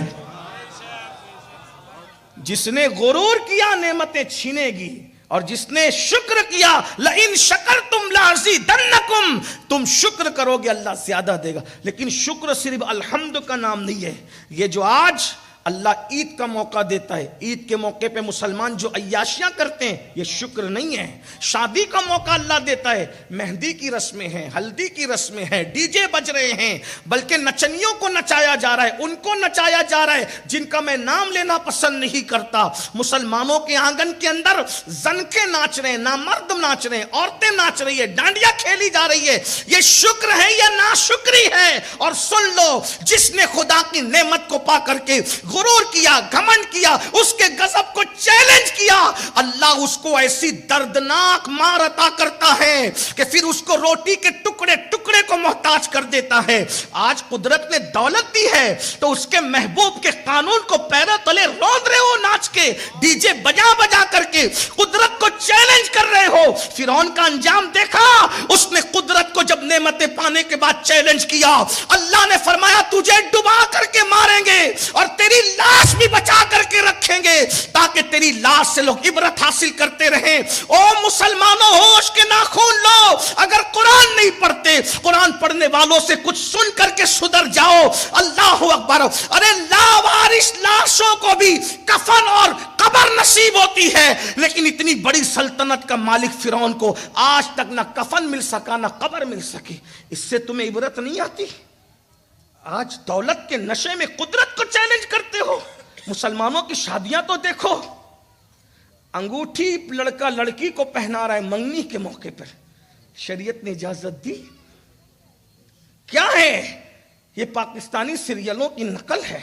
ہم نے کہا ہم کسی ملک کے سیریل کو آئیڈیل نہیں مانتے، چاہے پاکستانی ہو، چاہے ہندوستانی ہو، چاہے بنگلہ دیشی، چاہے برطانوی ہو، کوئی سیریل ہمارے لیے آئیڈیل نہیں ہے. ارے سیریلوں کی نقل وہ کرے جس کے پاس محمد الرسول اللہ کا قانون موجود نہیں. سیریلوں کی نقل وہ کرے جس کے پاس رسول اللہ کی سیرت موجود نہیں. ہمارے پاس قرآن جیسی کتاب، حدیث جیسا ذخیرہ، بزرگوں کے نقش قدم ہمارے پاس موجود ہے. آج سے 20 25 30 سال پہلے ایسی منگنی کے موقع پہ تمہاری دادی دادا کو ایسی انگوٹھی پہنائی گئی تھی. وہ تو اتنے باحیا لوگ تھے کہ وہ لوگ تو منگنی کے بعد شادی ہونے تک کے بیوی سے بات بھی نہیں کرتے. ارے اس گلی میں نہیں، منگنی ہو جاتی تھی تو اس گلی میں جانا لڑکا چھوڑ دیتا تھا جس گلی میں اس کی منگیتر رہتی ہے. ہم نے خاندان میں زندگی گزاری ہے. آج تو فون پر باتیں ہو رہی ہے. ماں ٹرین کرتی ہے بیٹی کو بات کر، بھابیاں ٹرین کرتی ہے بات کر. غیرت کہاں گئی؟ شرم کہاں؟ کہا لوگ کر رہے ہیں. میں نے کہا لوگ کر رہے ہیں، مومن نہیں کر رہا ہے. حالات کے تحت لوگ بدلتے ہیں، مومن نہیں بدلتا. مومن تو دریاؤں کا رخ موڑ دیا کرتا ہے. مومن نے دریاؤں کا رخ موڑا ہے. سعد ابن ابی وقاص کا کٹورا جب دریا کے اندر گرا ہے، اور وہ کٹورا رسول اللہ کا کٹورا تھا، گرنے سے میں رجوع کرتا ہوں حضور کا کٹورا تھا، گرنا نہیں کہتا میں، میرا مسلک پورا ادب ہے. جب دریا میں چلا گیا وہ کٹورا، سعد وہیں پر رک گئے. لوگوں نے کہا آگے بڑھو، یہ اللہ اکبر بحر ظلمات ہے، ورنہ ہو سکتا ہے کہ تم ڈوب جاؤ. کہا میں آگے نہیں بڑھوں گا، میرا کٹورا دریا میں چلا گیا. کہا رے کٹورا کیا قیمتی ہے جان سے زیادہ؟ کہا یہ جان سے زیادہ قیمتی ہے کیونکہ اس کو رسول اللہ نے لب لگا کر کے پانی پیا ہے. تو کہا پھر؟ کہا کہ کٹورا چاہیے. سعد ابن ابی وقاص نے کہا اے دریا میرا کٹورا واپس کر دے ورنہ میں یہاں سے ہٹوں گا نہیں. میں محمد کا غلام ہوں. دنیا نے دیکھا ادھر بہنے والا دریا ادھر بہنے لگا ہے اور سعد کا کٹورا واپس آیا ہے. دیوان گانے عشق محمد کو دیکھ کر گھبرا گئی ہے گردش دورہ. کبھی کبھی گردن میں ہاتھ ڈالے ہیں ماہو نجوم نے، گزرا ہے ان حدوں سے مسلمہ کبھی کبھی. وہ جانوروں کو اپنا فرما بردار بنا لیتا ہے جو مومن ہوتا ہے. تمہیں پتا ہے بربر قوم جو طارق بن زیاد کی قوم تھی، اس قوم کو فتح کرنے کے لیے جب صحابہ کا لشکر گیا تو رات ہو گئی جنگل کے اندر. جوان صحابہ نے کہا جنگل میں درندے ہم نہیں رکیں گے. سینئر صحابہ نے کہا یہیں رکو. کہا کہ وہ ہمیں کھا جائیں گے؟ کہا کوئی نہیں کھائے گا، ابھی دیکھو کیا ہوتا ہے. ایک صحابی چڑھے ٹیلے پر اور چڑھنے کے بعد کہا اے جنگل کے جانوروں، ہم محمد کے غلام ہیں اور ہمارا امیر عمر ابن خطاب ہے، ہم دین کے لیے جا رہے ہیں. آج رات ہم یا قیام کریں گے، تم جنگل خالی کر دو. صحابہ کہتے ہیں جانور اپنے سینے سے بچوں کو لگا کر جنگل خالی کرتے نظر آ رہے ہیں. یہ مومن کی شان ہے. یہ مومن، لیکن کون سے مومن؟ جن کی بیٹیاں مہندی لگانے کافروں کے زانوں پر ہاتھ رکھنے نہیں جاتی. مومن وہ ہیں جن کی بیٹیوں کو چچا زاد بھائی بھی بے پردہ نہیں دیکھ سکتا. ان مومنوں کی بات کر رہا ہوں جن کی نگاہوں نے کبھی آوارگی نہیں دیکھی. آج مسلمانوں کی بیٹیاں مہندی لگانے کے لیے مہندی کلبوں میں جا رہی، سجنے کے لیے بیوٹی پارلروں میں جا رہی. مسلمانوں غیرت کہاں گئی؟ جو با حیا ہوتا ہے، الحیاء شعبۃ من الایمان، حیا ایمان کے حصوں میں سے ایک حصہ ہے. جو جتنا مومن ہوگا مضبوط ایمان والا اتنا باحیا ہوگا. جس کے اندر ایمان جتنا مضبوط ہوگا وہ اتنا باحیا ہوگا، اور جس میں ایمان جتنا کمزور ہوگا وہ بے حیائی کے قریب زیادہ جائے گا. اللہ اکبر. آپ غور تو فرمائیں، ہمارے دادا مرشد اس اعتبار سے کہ حضور شیخ الاسلام کے پیر و مرشد، اور شیخ الاسلام میرے مرشد اجازت، اس اعتبار سے دادا مرشد حضور سرکار کلا رحمت اللہ علیہ سیدی سید مختار اشرف، ان کا نام سنا ہوگا. یہ لنگی پہن کے رہتے تھے. جب بیت الخلا میں جاتے تھے تو پاجامہ پہن کے جاتے تھے. دن بھر لنگی پہن کے رہتے تھے اور بیت الخلا میں پاجامہ پہن کے. حالانکہ لوگ کیا کرتے ہیں، لوگ لنگی پہن کر بیت الخلا میں جاتے ہیں، لیکن ہمارے دادا مرشد حضور سیدی سرکار کلا، جنہوں نے ہمارے دادا مرشد حضور مفتی اعظم کی نماز جنازہ پڑھائی، وہ لنگی اتار کر پاجامہ پہن کر بیت الخلا میں جاتے تھے۔ کسی نے پوچھا حضرت لنگی پہن کے جانے میں زیادہ راحت، آپ پاجامہ پہن لیتے ہیں حالانکہ دن بھر لنگی پہن۔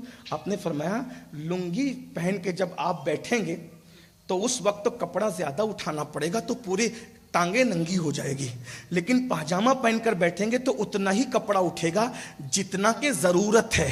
وہ کہا وہاں کون ہے؟ تو کہا فرشتوں سے حیا آتی ہے۔ یہ ہمارے بزرگ لوگ ہیں، یہ ہمارے بزرگ لوگ ہیں، اسی لیے تو ہم لوگوں کو دیکھ کر کے شکر کر رہے ہیں کہ مولا لوگ تو ننگے نہا رہے ہیں، اسی کو عبادت قرار دے رہے ہیں، لیکن میرا مذہب وہ ہے کہ 1400 سال کے بعد بھی نبی کا بیٹا اتنا باحیا ہے، علی کا بیٹا اتنا باحیا ہے، تو نبی و علی کی حیا کا عالم کیا ہوگا؟ یہ اپنا مذہب ہے۔ اور ہم ایسے بے غیرت کہ بیٹیاں بیوٹی پارلروں میں جا رہی، ہم روکنے تیار ہیں۔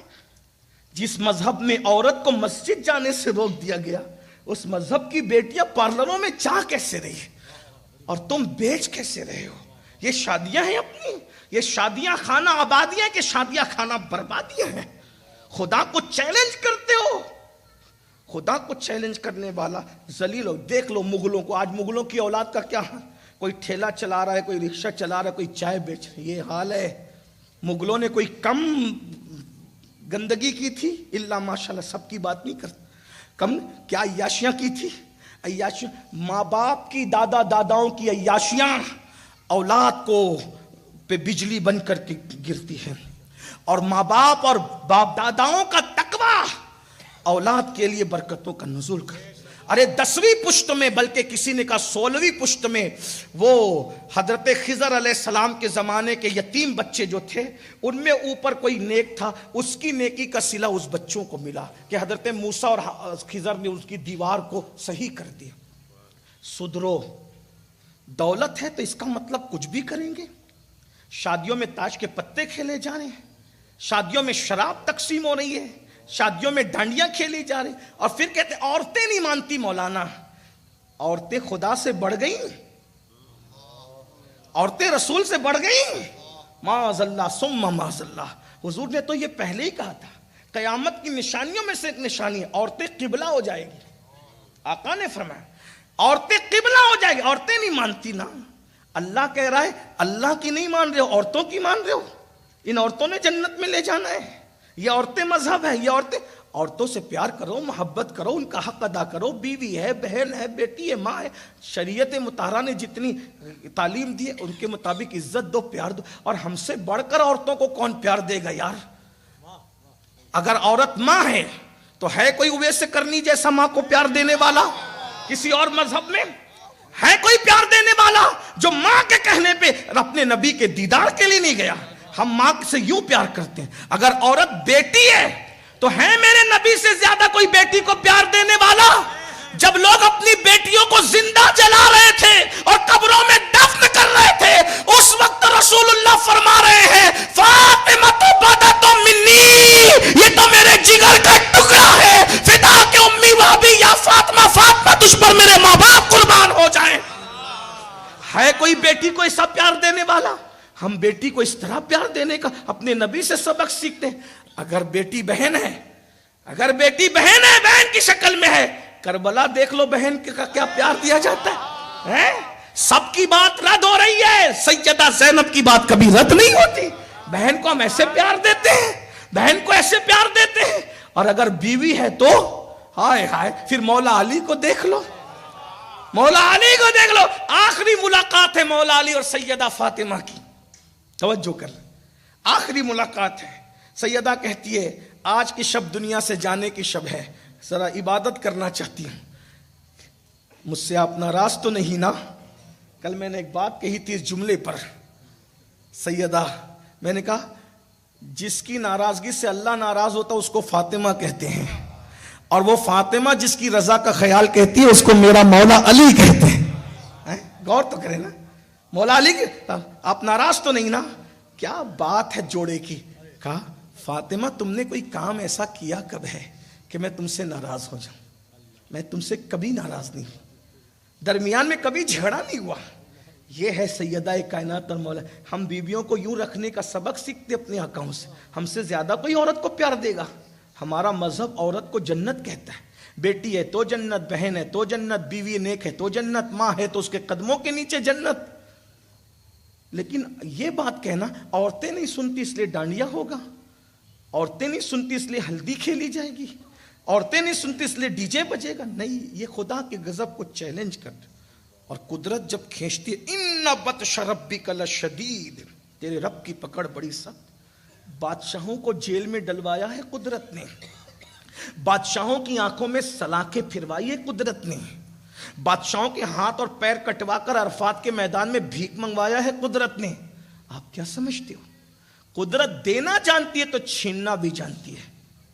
مجھے تو ڈر لگتا ہے اس قوم کا کیا ہوگا. میرے بھائی، اگر حکومت کے لوگ بھی، دنیا میں بادشاہ لوگ بھی آپ کو مارنے نہ آئیں تو اپنے اعمال ہی ہمیں برباد کرنے کے لیے کافی. بلکہ یہ ظالم حکمراں ہمارے برے اعمال کا نتیجہ ہے، ورنہ اور کچھ بات نہیں. ووٹوں سے اور سلیکشن اور الیکشن سے ظالم اور نیک نہیں آتے، اعمال مومن سے ظالم اور نیک آیا کرتے ہیں. اپنے اعمال دیکھو، پھر کہتے ہیں یہ ہو رہا ہے. اپنی کرتوت دیکھو، اپنی راتیں دیکھو. میں غصے میں نہیں کہہ رہا ہوں، آپ کا خادم ہوں، آپ مجھ سے اچھے مسلمان ہوں. ہم تو آئے ہیں آپ کو جگانے. جیسے ایک جاگنے والا بانگے دیرا کے طور پہ سونے والا. بانگے دیرا کہتے ہیں جب قافلے والے سو جاتے ہیں اور آگے کوچ کا وقت ہوتا ہے تو ایک بندہ گھنٹی بجاتا ہے، اٹھ جاؤ اٹھ جاؤ اٹھ جاؤ اٹھ جاؤ، سو مت، چلو چلو چلو. جو اٹھ کے چلنے لگتے ہیں وہ منزل پہ پہنچتے ہیں، جو سوتے رہتے ہیں وہ قافلے سے چھوٹ جاتے ہیں. ہمیں اللہ تعالیٰ نے یہ ڈیوٹی دی ہے، یہ نوکری دی. کسی کی نوکری کے قابل نہ تھے، اتنے بے ہنر تھے، کوئی نوکری نہیں دینے والا تھا. قدرت نے کہا کوئی نہیں دینے والا ہے تجھے، ہم نے اپنی نوکری پہ لگا دے، لے جا. لوگوں کو جگاتا رہے، چلاتا رہے، جگاتا رہے. کچھ قابل نہیں ہے تو چلانے کا کام کر. ہم تو آپ کے خادم ہیں، خادم ہیں آپ کے. ہم آپ سے غصے میں بات نہیں کر رہے ہیں، یہ تقریر کا لہجہ ہوتا ہے. اللہ کے رسول علیہ السلام جب بات کرتے تھے تو اتنی آہستہ کرتے تھے کہ لوگ کہتے تھے حضور ایک بار پھر کہیے پھر کہیے، ایسا. اور جب خطاب کرتے تھے تو چہرہ سرخ ہو جاتا تھا. پہلا بندہ سنتا تھا، آخری بندہ بھی ویسے ہی سنتا تھا. خطاب کا انداز ہوتا ہے، اس کو غصہ مت سمجھا کر. کبھی کبھی میرے کچھ عزیز کہتے ہیں آپ سے بڑا ڈر لگتا ہے. میں نے کہا کیوں بھائی؟ کہا کہ آپ محفل میں ہوتے تو بڑا پیار آتا ہے، تقریر میں ڈر لگتا ہے. میں کہا ڈرنے کی وہ تو گفتگو کا لہجہ، وہ غصہ نہیں ہے، وہ جذبات ایمانی ہے. اس سے مت ڈرا نہ کریں. ہم آپ کے بڑے مہربان ہیں اور آپ ہمارے بڑے عزیز ہیں. آپ آتے ہو تو یہ محفل سجتی ہے. ہم آ کر آپ پہ احسان نہیں کرتے، آپ آ کے ہم پہ احسان کرتے ہو. آپ ہماری کیا زیارت کریں گے؟ ہماری اوقات کیا ہے؟ ہم آپ کی زیارت کرنے آتے ہیں کیونکہ 40 مومن جہاں جمع ہوتے ہیں اس میں ایک اللہ کا ولی ہوتا ہے، اور ہزاروں جمع ہوتے تو کتنے ہیں میں تو نہیں دیکھ پا رہا ہوں ان ولیوں کو، لیکن وہ مجھے ایک نظر دیکھ لے تو میری نسلوں کی بگڑی بن جائے. ہم آپ کی خدمت کے لیے. سب سننے نہیں آتے، کچھ ایسے بھی ہوتے ہیں جو مجمع میں بیٹھے ہوتے ہیں ہم سے بہتر ہوتے ہیں، انہی کے صدقے ہماری نجات ہے. ہم اسی لیے روز روز آتے ہیں آپ کے پاس. ہم آپ پہ احسان نہیں کرتے، غصے میں نہیں کریں، لیکن ایک بات ضرور کہتے ہیں، جس نے خدا کو چیلنج کیا بدعملی، حالانکہ جان بوجھ کے نہیں کرتے ہو لیکن بہرحال قدرت کو چیلنج کرتے ہو. گناہ کرنا مطلب قدرت کو چیلنج کرنا ہے. قدرت وہ مارتی ہے نا، نسلیں تباہ کر دے. آج دولت کے نشے میں اللہ سے دور جا رہے ہو. سوچو مسلمانوں کی شادی میں رت جگہوں میں جب شراب تقسیم ہوتی ہوگی حضور کے دل پہ کیا گزرتی ہو. آپ لوگ ایسا نہیں کرتے، لیکن انہی گجرات کی شادیوں میں یہ ہوتا ہے، مہاراشٹر کی شادیوں میں یہ ہوتا ہے. اب تو شریف لوگ شادیوں میں شریک ہونے سے ڈرتے ہیں، نہیں جاتے شادی میں. لوگ ناراض بھی ہوتے ہیں، کیسے لوگ ہیں، چڑے ہوئے لوگ ہیں، ترقی مل گئی تو نہیں آتے شادی. کیسے آئے بھائی؟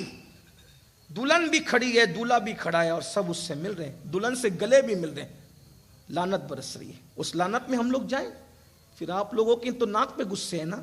آپ چاہتے ہیں کہ آپ کے حرام کاموں میں ہم بھی شریک ہوں. ہم نے دلہنوں کو گلے ملتے ہوئے اس کی ویڈیو کو سنا ہے، کیسا ہوا ہے. ہاتھ ملاتے. سوچو، نبی ہاتھ نہیں ملا رہے ہیں، وہ فاسق و فاجر ہاتھ ملا.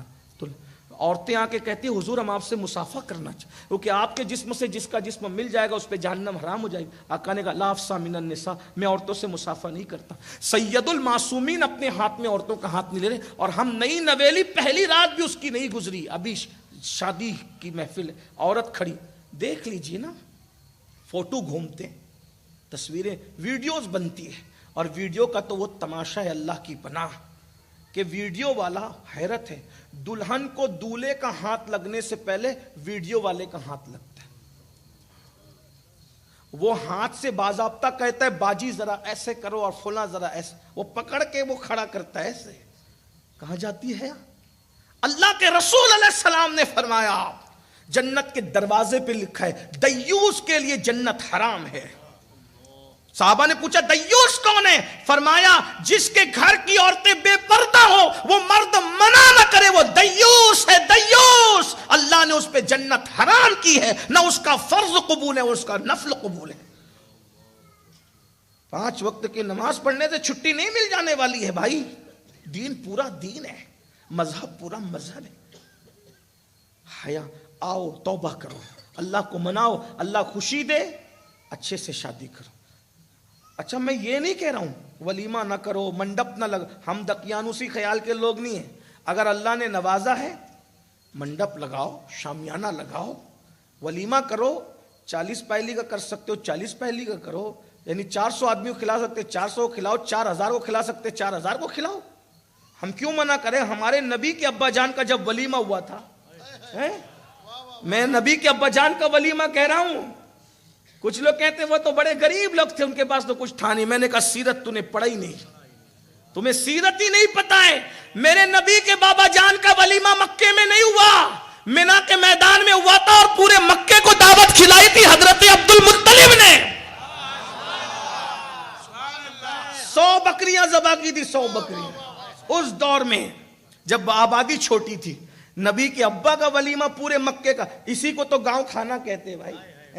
پورے گاؤں کو کسی نے مدعو کیا ہے آج تک؟ اور تمہارے پالی تانا کے بڑے بڑے فیکٹریوں والوں نے کبھی مدعو کیا ہے؟ میرے سرکار عبداللہ کے ولیمہ میں سرکار عبد المطلب نے پورے مکے کو دعوت دی تھی اور سب آئے تھے. اور ایک دن نہیں ہوا تھا، 3 دن تک ولیمہ ہوا تھا سرکار عبداللہ. ہم کیوں منع کریں گے؟ اگر اللہ نے عبد المطلب کی طرح نوازا ہے، بلاؤ جن کو کھلانا. ہمارے مذہب میں تو ایمان کے بعد سب سے بڑی نیکی کھانا کھلانا ہے. چاہے غوث پاک کے نام پہ کھلاؤ، چاہے بیٹے کے ولیمے کے نام پہ کھلاؤ. کھلاؤ تو صحیح نا، کھاؤ نہیں کھلاؤ، کھلانے والے بنو. غوث پاک کہتے ہیں نیکی کے دفتر کو الٹ پلٹ کر میں نے دیکھا، کھانا کھلانے سے کوئی بڑی نیکی مجھے ملی ہی نہیں. کھلاؤ، مسلمانوں کو بھی کھلاؤ، غیر مسلموں کو بھی کھلاؤ. یہاں تو سب کو کھلانے پر ہے. سب کرو، حرام کام مت، سب انجوائے کرو. شیروا اگر اللہ نے نوازا ہے نا، بہت مالدار ہو نا، 5000 کی نہیں 50000 کی شیروانی پہنو، منع تھوڑی کرتے. کہا کیوں منع نہیں کرتے؟ میں نے کہا ہم دقیانوسی لوگ ہی نہیں ہیں، ہم کہتے انجوائے کرو، حرام مت کرو. کہا پھر؟ میں نے کہا جب ہمارا پیر روزانہ نیا لباس پہنتا ہے اور وہ بھی اتنا مہنگا پہنتا ہے کہ بادشاہ وقت کو اتنا مہنگا میسر نہیں آتا، میرا غوث اتنا مہنگا پہنتا ہے. ہم تو قادری لوگ ہیں نا، جب پیر پہن سکتا ہے تو مرید کیوں نہیں پہن سکتا؟ ہم کیوں منع؟ شیروانی اچھی پہنو، سیرا بھی اچھا ڈالو، سب اچھا کرو، گھر بھی اچھا بنا لو، اللہ نے دیا ہے تو لوگوں پہ صدقہ بھی کرو. حرام کام مت. یہ آپ کہتے علماء جب آتے تو ہمیں ڈراتے. میں نے کہا علماء نہیں ڈراتے، آپ علماء کی بات سمجھتے نہیں ہو. علماء کہتے ہیں انجوائے کرو، بھرپور انجوائے کرو، حرام کام مت کرو. ہمارے مذہب میں جتنا انجوائے ہے اتنا کہیں نہیں. میں بات ختم کر لوں، بہت وقت ہو گیا، ٹائم زیادہ ہو گیا. ابھی وہ آگے بڑھے ہی نہیں. شاید دوسری صفت پر ہے، تیسری پر ہے، تیسری پر ہے. کبھی اس کو پورا کر دیں گے. آخری بات سن لیں اینڈ پر، زندگی کا بھرپور انجوائے کرو. اور ہمارے مذہب سے بڑھ کر کوئی انجوائے کی اجازت ہی نہیں دیتا. دیکھو ایک بات میں آپ کو بتاتا ہوں، آپ برا نہیں ماننا، میں بتا رہا ہوں، انجوائے کی بات کر رہا ہوں. دوسرے مذہب میں مذہبی بننا ہے تو شادی نہیں کرنا ہے نا. دوسرے مذاہب میں مذہبی بننا ہے تو شادی نہیں کرنا. اور ہمارے یہاں جو جتنا بڑا مذہبی ہے وہ اتنا زیادہ شادی کی طرف رغبت کرے. کتنا کرے؟ فن کے ترجمہ نہیں کروں گا ورنہ مس یوز کرو گے، علماء سے جا کے ترجمہ. فَانْكِحُوا مَا طَابَ لَكُم مِّنَ النِّسَاءِ مَثْنَىٰ وَثُلَاثَ وَرُبَاعَ فَإِنْ خِفْتُمْ أَلَّا تَعْدِلُوا فَوَاحِدَةً. رسول اللہ کی کتنی ازواج؟ 11. اتنا ہے کوئی مذہبی؟ وہ تو مذہبی بھی ہے اور مذہب بھی ہے. وہ تو مومن بھی ہے اور ایمان بھی ہے, اور ایمان نہیں بلکہ جان ایمان بھی ہے. میرے مولا علی کی 9 بیویاں, امام حسین کی 4 بیویاں, میرے غوث کی 4 بیویاں, میرے غریب نواز کی 2 بیویاں. یہ سب مذہبی لوگ تھے. اور جگہ مذہبی بننا ہے, شادی نہیں کرنا. پھر انجام کیا ہوتا ہے؟ داڑھی سفید ہونے کے بعد, بڈھے ہونے کے بعد جیل میں جاؤ, جیل بھگتو. یہی ہے ہمارے یہاں. ایسے مت کرو, مکاری مت کرو, سیدھے سیدھے حلال کام کرو, ہے نا. نکاح کرو. نوجوانوں سے کہتا ہوں زنا مت کرو. 17 سال کی عمر میں بالغ ہو گئے, ابا سے کھلونا مانگتے تھے, اب بالغ ہو گئے, شادی کی حاجت ہے, ابا کو پیار سے کہو. بچپن میں کھلونے کی ضرورت تھی, کھلونے دلائے, اب بیوی کی ضرورت تھی, بیوی دے دیجیے.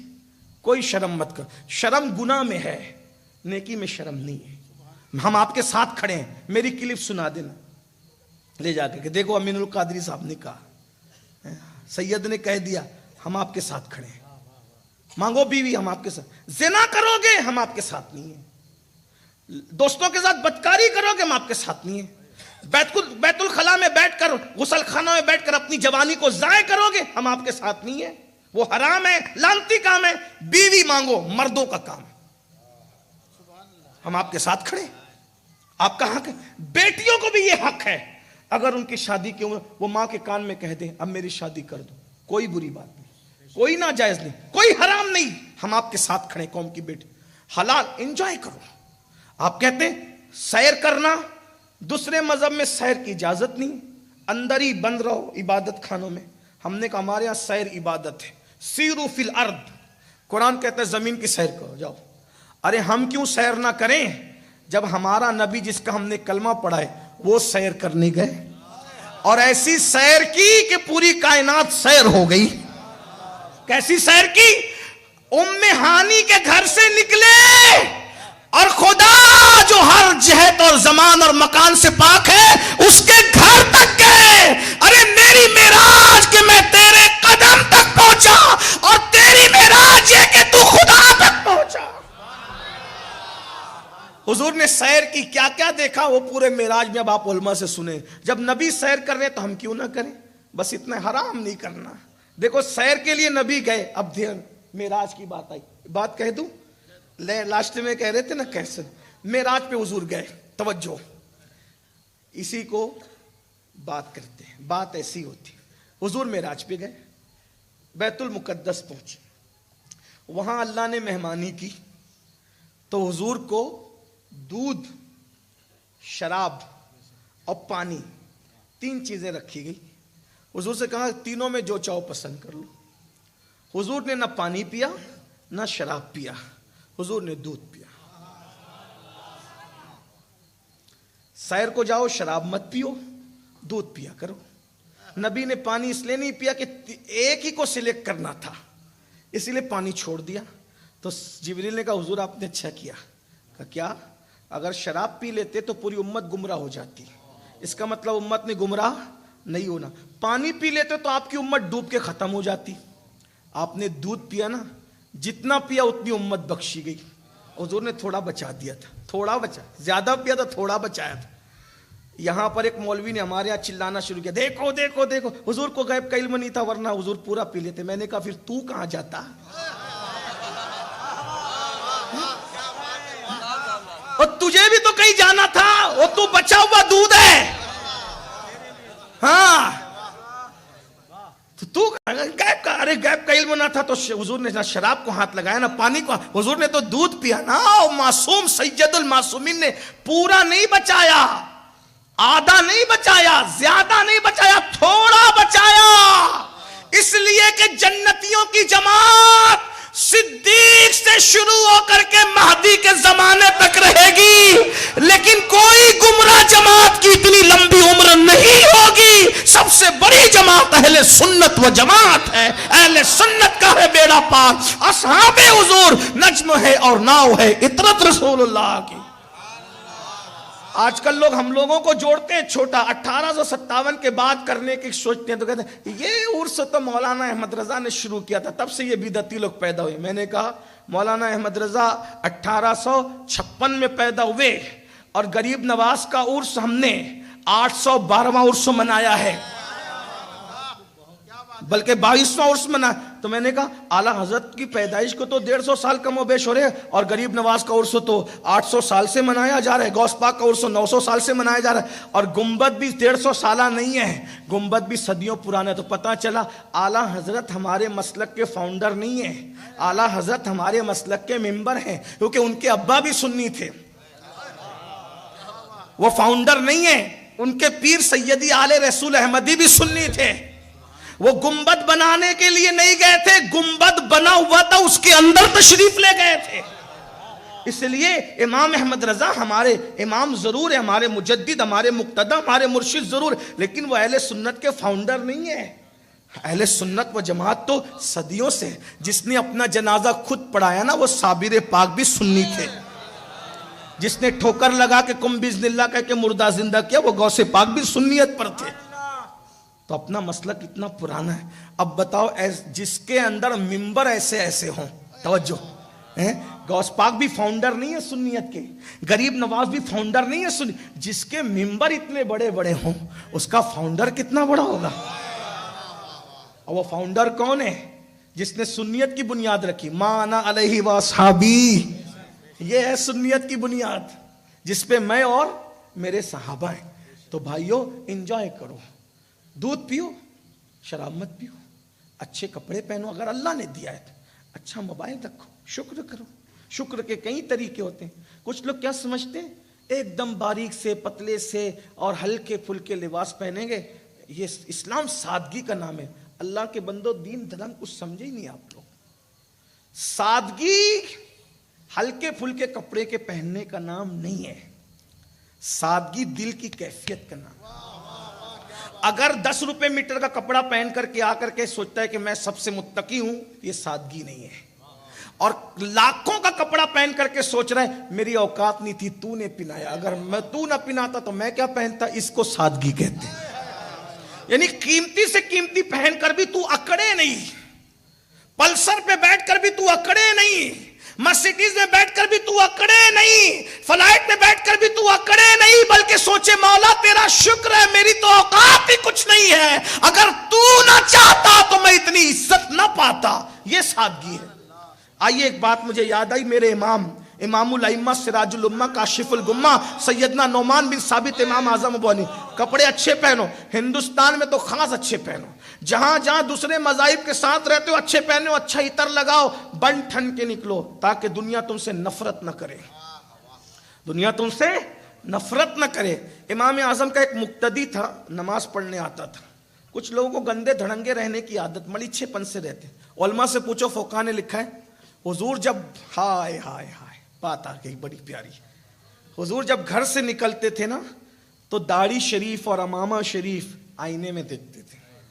ہائے ہائے معراج کا دولہا کیا لگتا تھا, کیا حسن تھا, کیا جمال تھا, آئینہ بھی رشک کی نگاہ سے دیکھتا تھا.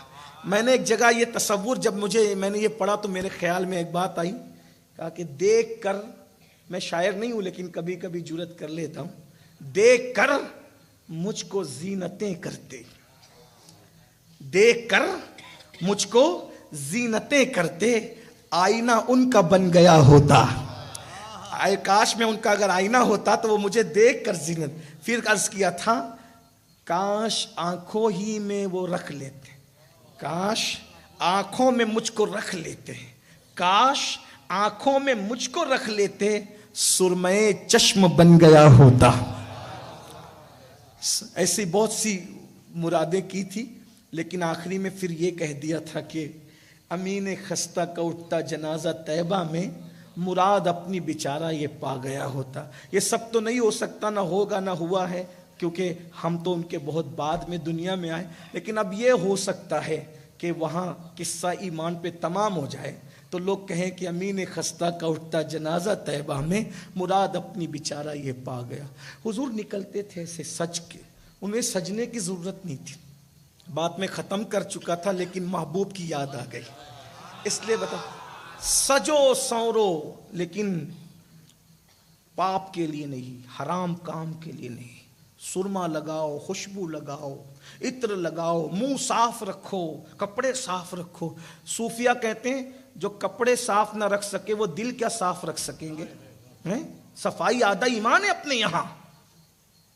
تو حضور علیہ السلام بظاہر بغیر سرمے کی آنکھیں سرمگی تھی، اور اس آنکھوں کے اندر سیاہ آنکھوں میں سفید، اور سفید میں سرخ ڈورے، گلابی گلابی آنکھ، بڑی بڑی پلکیں، ملی ہوئی باریک سی گھنی بھویں، دور سے دیکھو تو الگ نظر آئے، قریب سے دیکھو تو یوں ملی نظر آئے جیسے دو قبلے آپس میں ملاقات کر رہے ہوں۔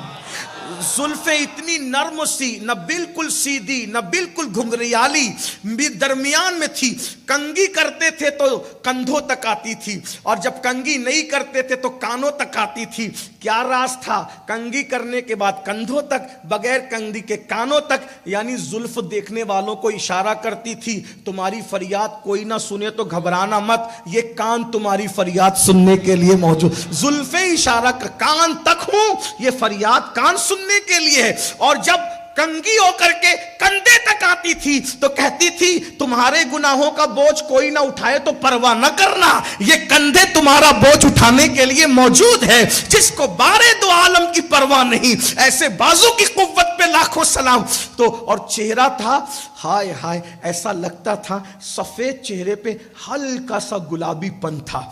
ہائے، آقا سے سیدہ عائشہ نے پوچھا آپ خوبصورت ہیں یا یوسف؟ وہ گورے تھے، میں ملی ہوں، میرے حسن کا ایک حصہ میرے بھائی یوسف کو دیا گیا۔ تو کیا کہیں، کیا کہیں، اتنا خوبصورت تلوہ تھا، تلوہ کسی نے کبھی نہیں دیکھا۔ ایک صحابی نے تلوہ دیکھ لیا کیونکہ حضور سو رہے تھے اور انہوں نے دیکھ لیا، اور دیکھنے کے بعد اللہ سے دعا کی محبوب کا تلوہ دیکھا ہے، اب مجھے اندھا کر دے۔ ان کے تلوے کے حسن کے بعد اب میں کسی کو دیکھنا نہیں چاہتا۔ میرے امام کہتے ہیں تیرے قدموں میں جو ہے غیر کا منہ کیا دیکھے، کون نظروں پہ چڑھے دیکھ کے تلوہ تیرا۔ آسماں گر تیرے تلووں کا نظارہ کرتا، روز ایک چاند تصدق میں اتارا کرتا، چھپ گیا چاند نہ آئے تیرے دیدار کی تاب، سامنے گر کبھی ہوتا بھی تو سجدہ کرتا۔ میں کہتا ہوں واللہ علم میں، عمل میں، تقوی میں، نسب میں اور بزرگی میں، ساری چیزوں میں تو ہمارا آقا بے مثال ہے۔ ارے حسن میں بھی اس جیسا قائد کسی کے پاس نہیں ہے۔ اللہ اکبر، امیر خسرو نے کہا تھا پری پہ کر نگارے سر و قد لالا رخسارے، سراپا آفت دل بود شب جائے کے من بودم، آفا کہا گردیدم مہرے بتا ورزیدم، بسیار خوبا دیدم لیکن تو چیزیں دیگری۔ اللہ اکبر، کیا حسن ہے سید ابرار تمہارا، اللہ بھی ہے طالب دیدار تمہارا۔ کیوں دید کے مشتاق نہ ہو حضرت یوسف، اللہ کا دیدار ہے، دیدار تو حضور علیہ السلام آئینے میں دیکھ، اما عائشہ نے پوچھا حضور آپ بھی سنور رہے؟ میں عائشہ، جو اپنے کسی مومن بھائی سے ملنے جاتا ہے نا زینت کر کے، تو جو جاتا ہے اور جس کے پاس جاتا ہے اللہ دونوں کی بخشش کر دیتا ہے۔ ناک بہ رہی ہے، آنکھوں کے اندر کیچڑ ہے، یہ اپنا مذہب نہیں ہے۔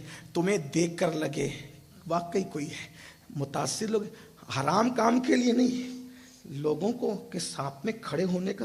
ایک بات اور یاد ہے، ایک مرتبہ حضور نے نئے کپڑے نئے کپڑے پہن کر حضور نے، کیا زندگی تھی حضور کی۔ ام المومنین حضرت عائشہ سے کہے عائشہ میں کیسا لگ رہا ہوں؟ جس کو اللہ کہے وَالضُّحَىٰ وَاللَّيْلِ وَالنَّجْمِ وَمَا رَمَيْتَ إِذْ رَمَيْتَ وَلَكِنَّ اللَّهَ رَمَىٰ، جسے اللہ کہے لا اقسم بِهَٰذَا الْبَلَدِ، جسے اللہ کہے یا ایھا المدثر یا ایھا المزمل۔ ترجمہ کرتا لیکن ٹائم ختم ہے۔ حضور پوچھ عائشہ میں کیسا لگ رہا ہوں، یعنی گھر میں حضور بیویوں سے اتنا پیار کرتے تھے کہ گھر میں ایسا بھی ہوتا تھا۔ آپ تو دوسروں سے پوچھتے کیسا لگ رہا ہوں، کبھی بیوی سے پوچھا؟ جس سے پوچھنا اس سے نہیں پوچھتے، دوسروں سے پوچھتے ہو۔ گھر میں ماحول بناؤ پیار کا، موچوں پہ تاؤ دے کے جانا یہ مردوں کی شان نہیں ہے، پھولوں کی طرح رہنا یہ مردوں کی شان ہے، شبنم کی طرح زندگی گزارنا یہ مردوں کی شان ہے۔ ہاں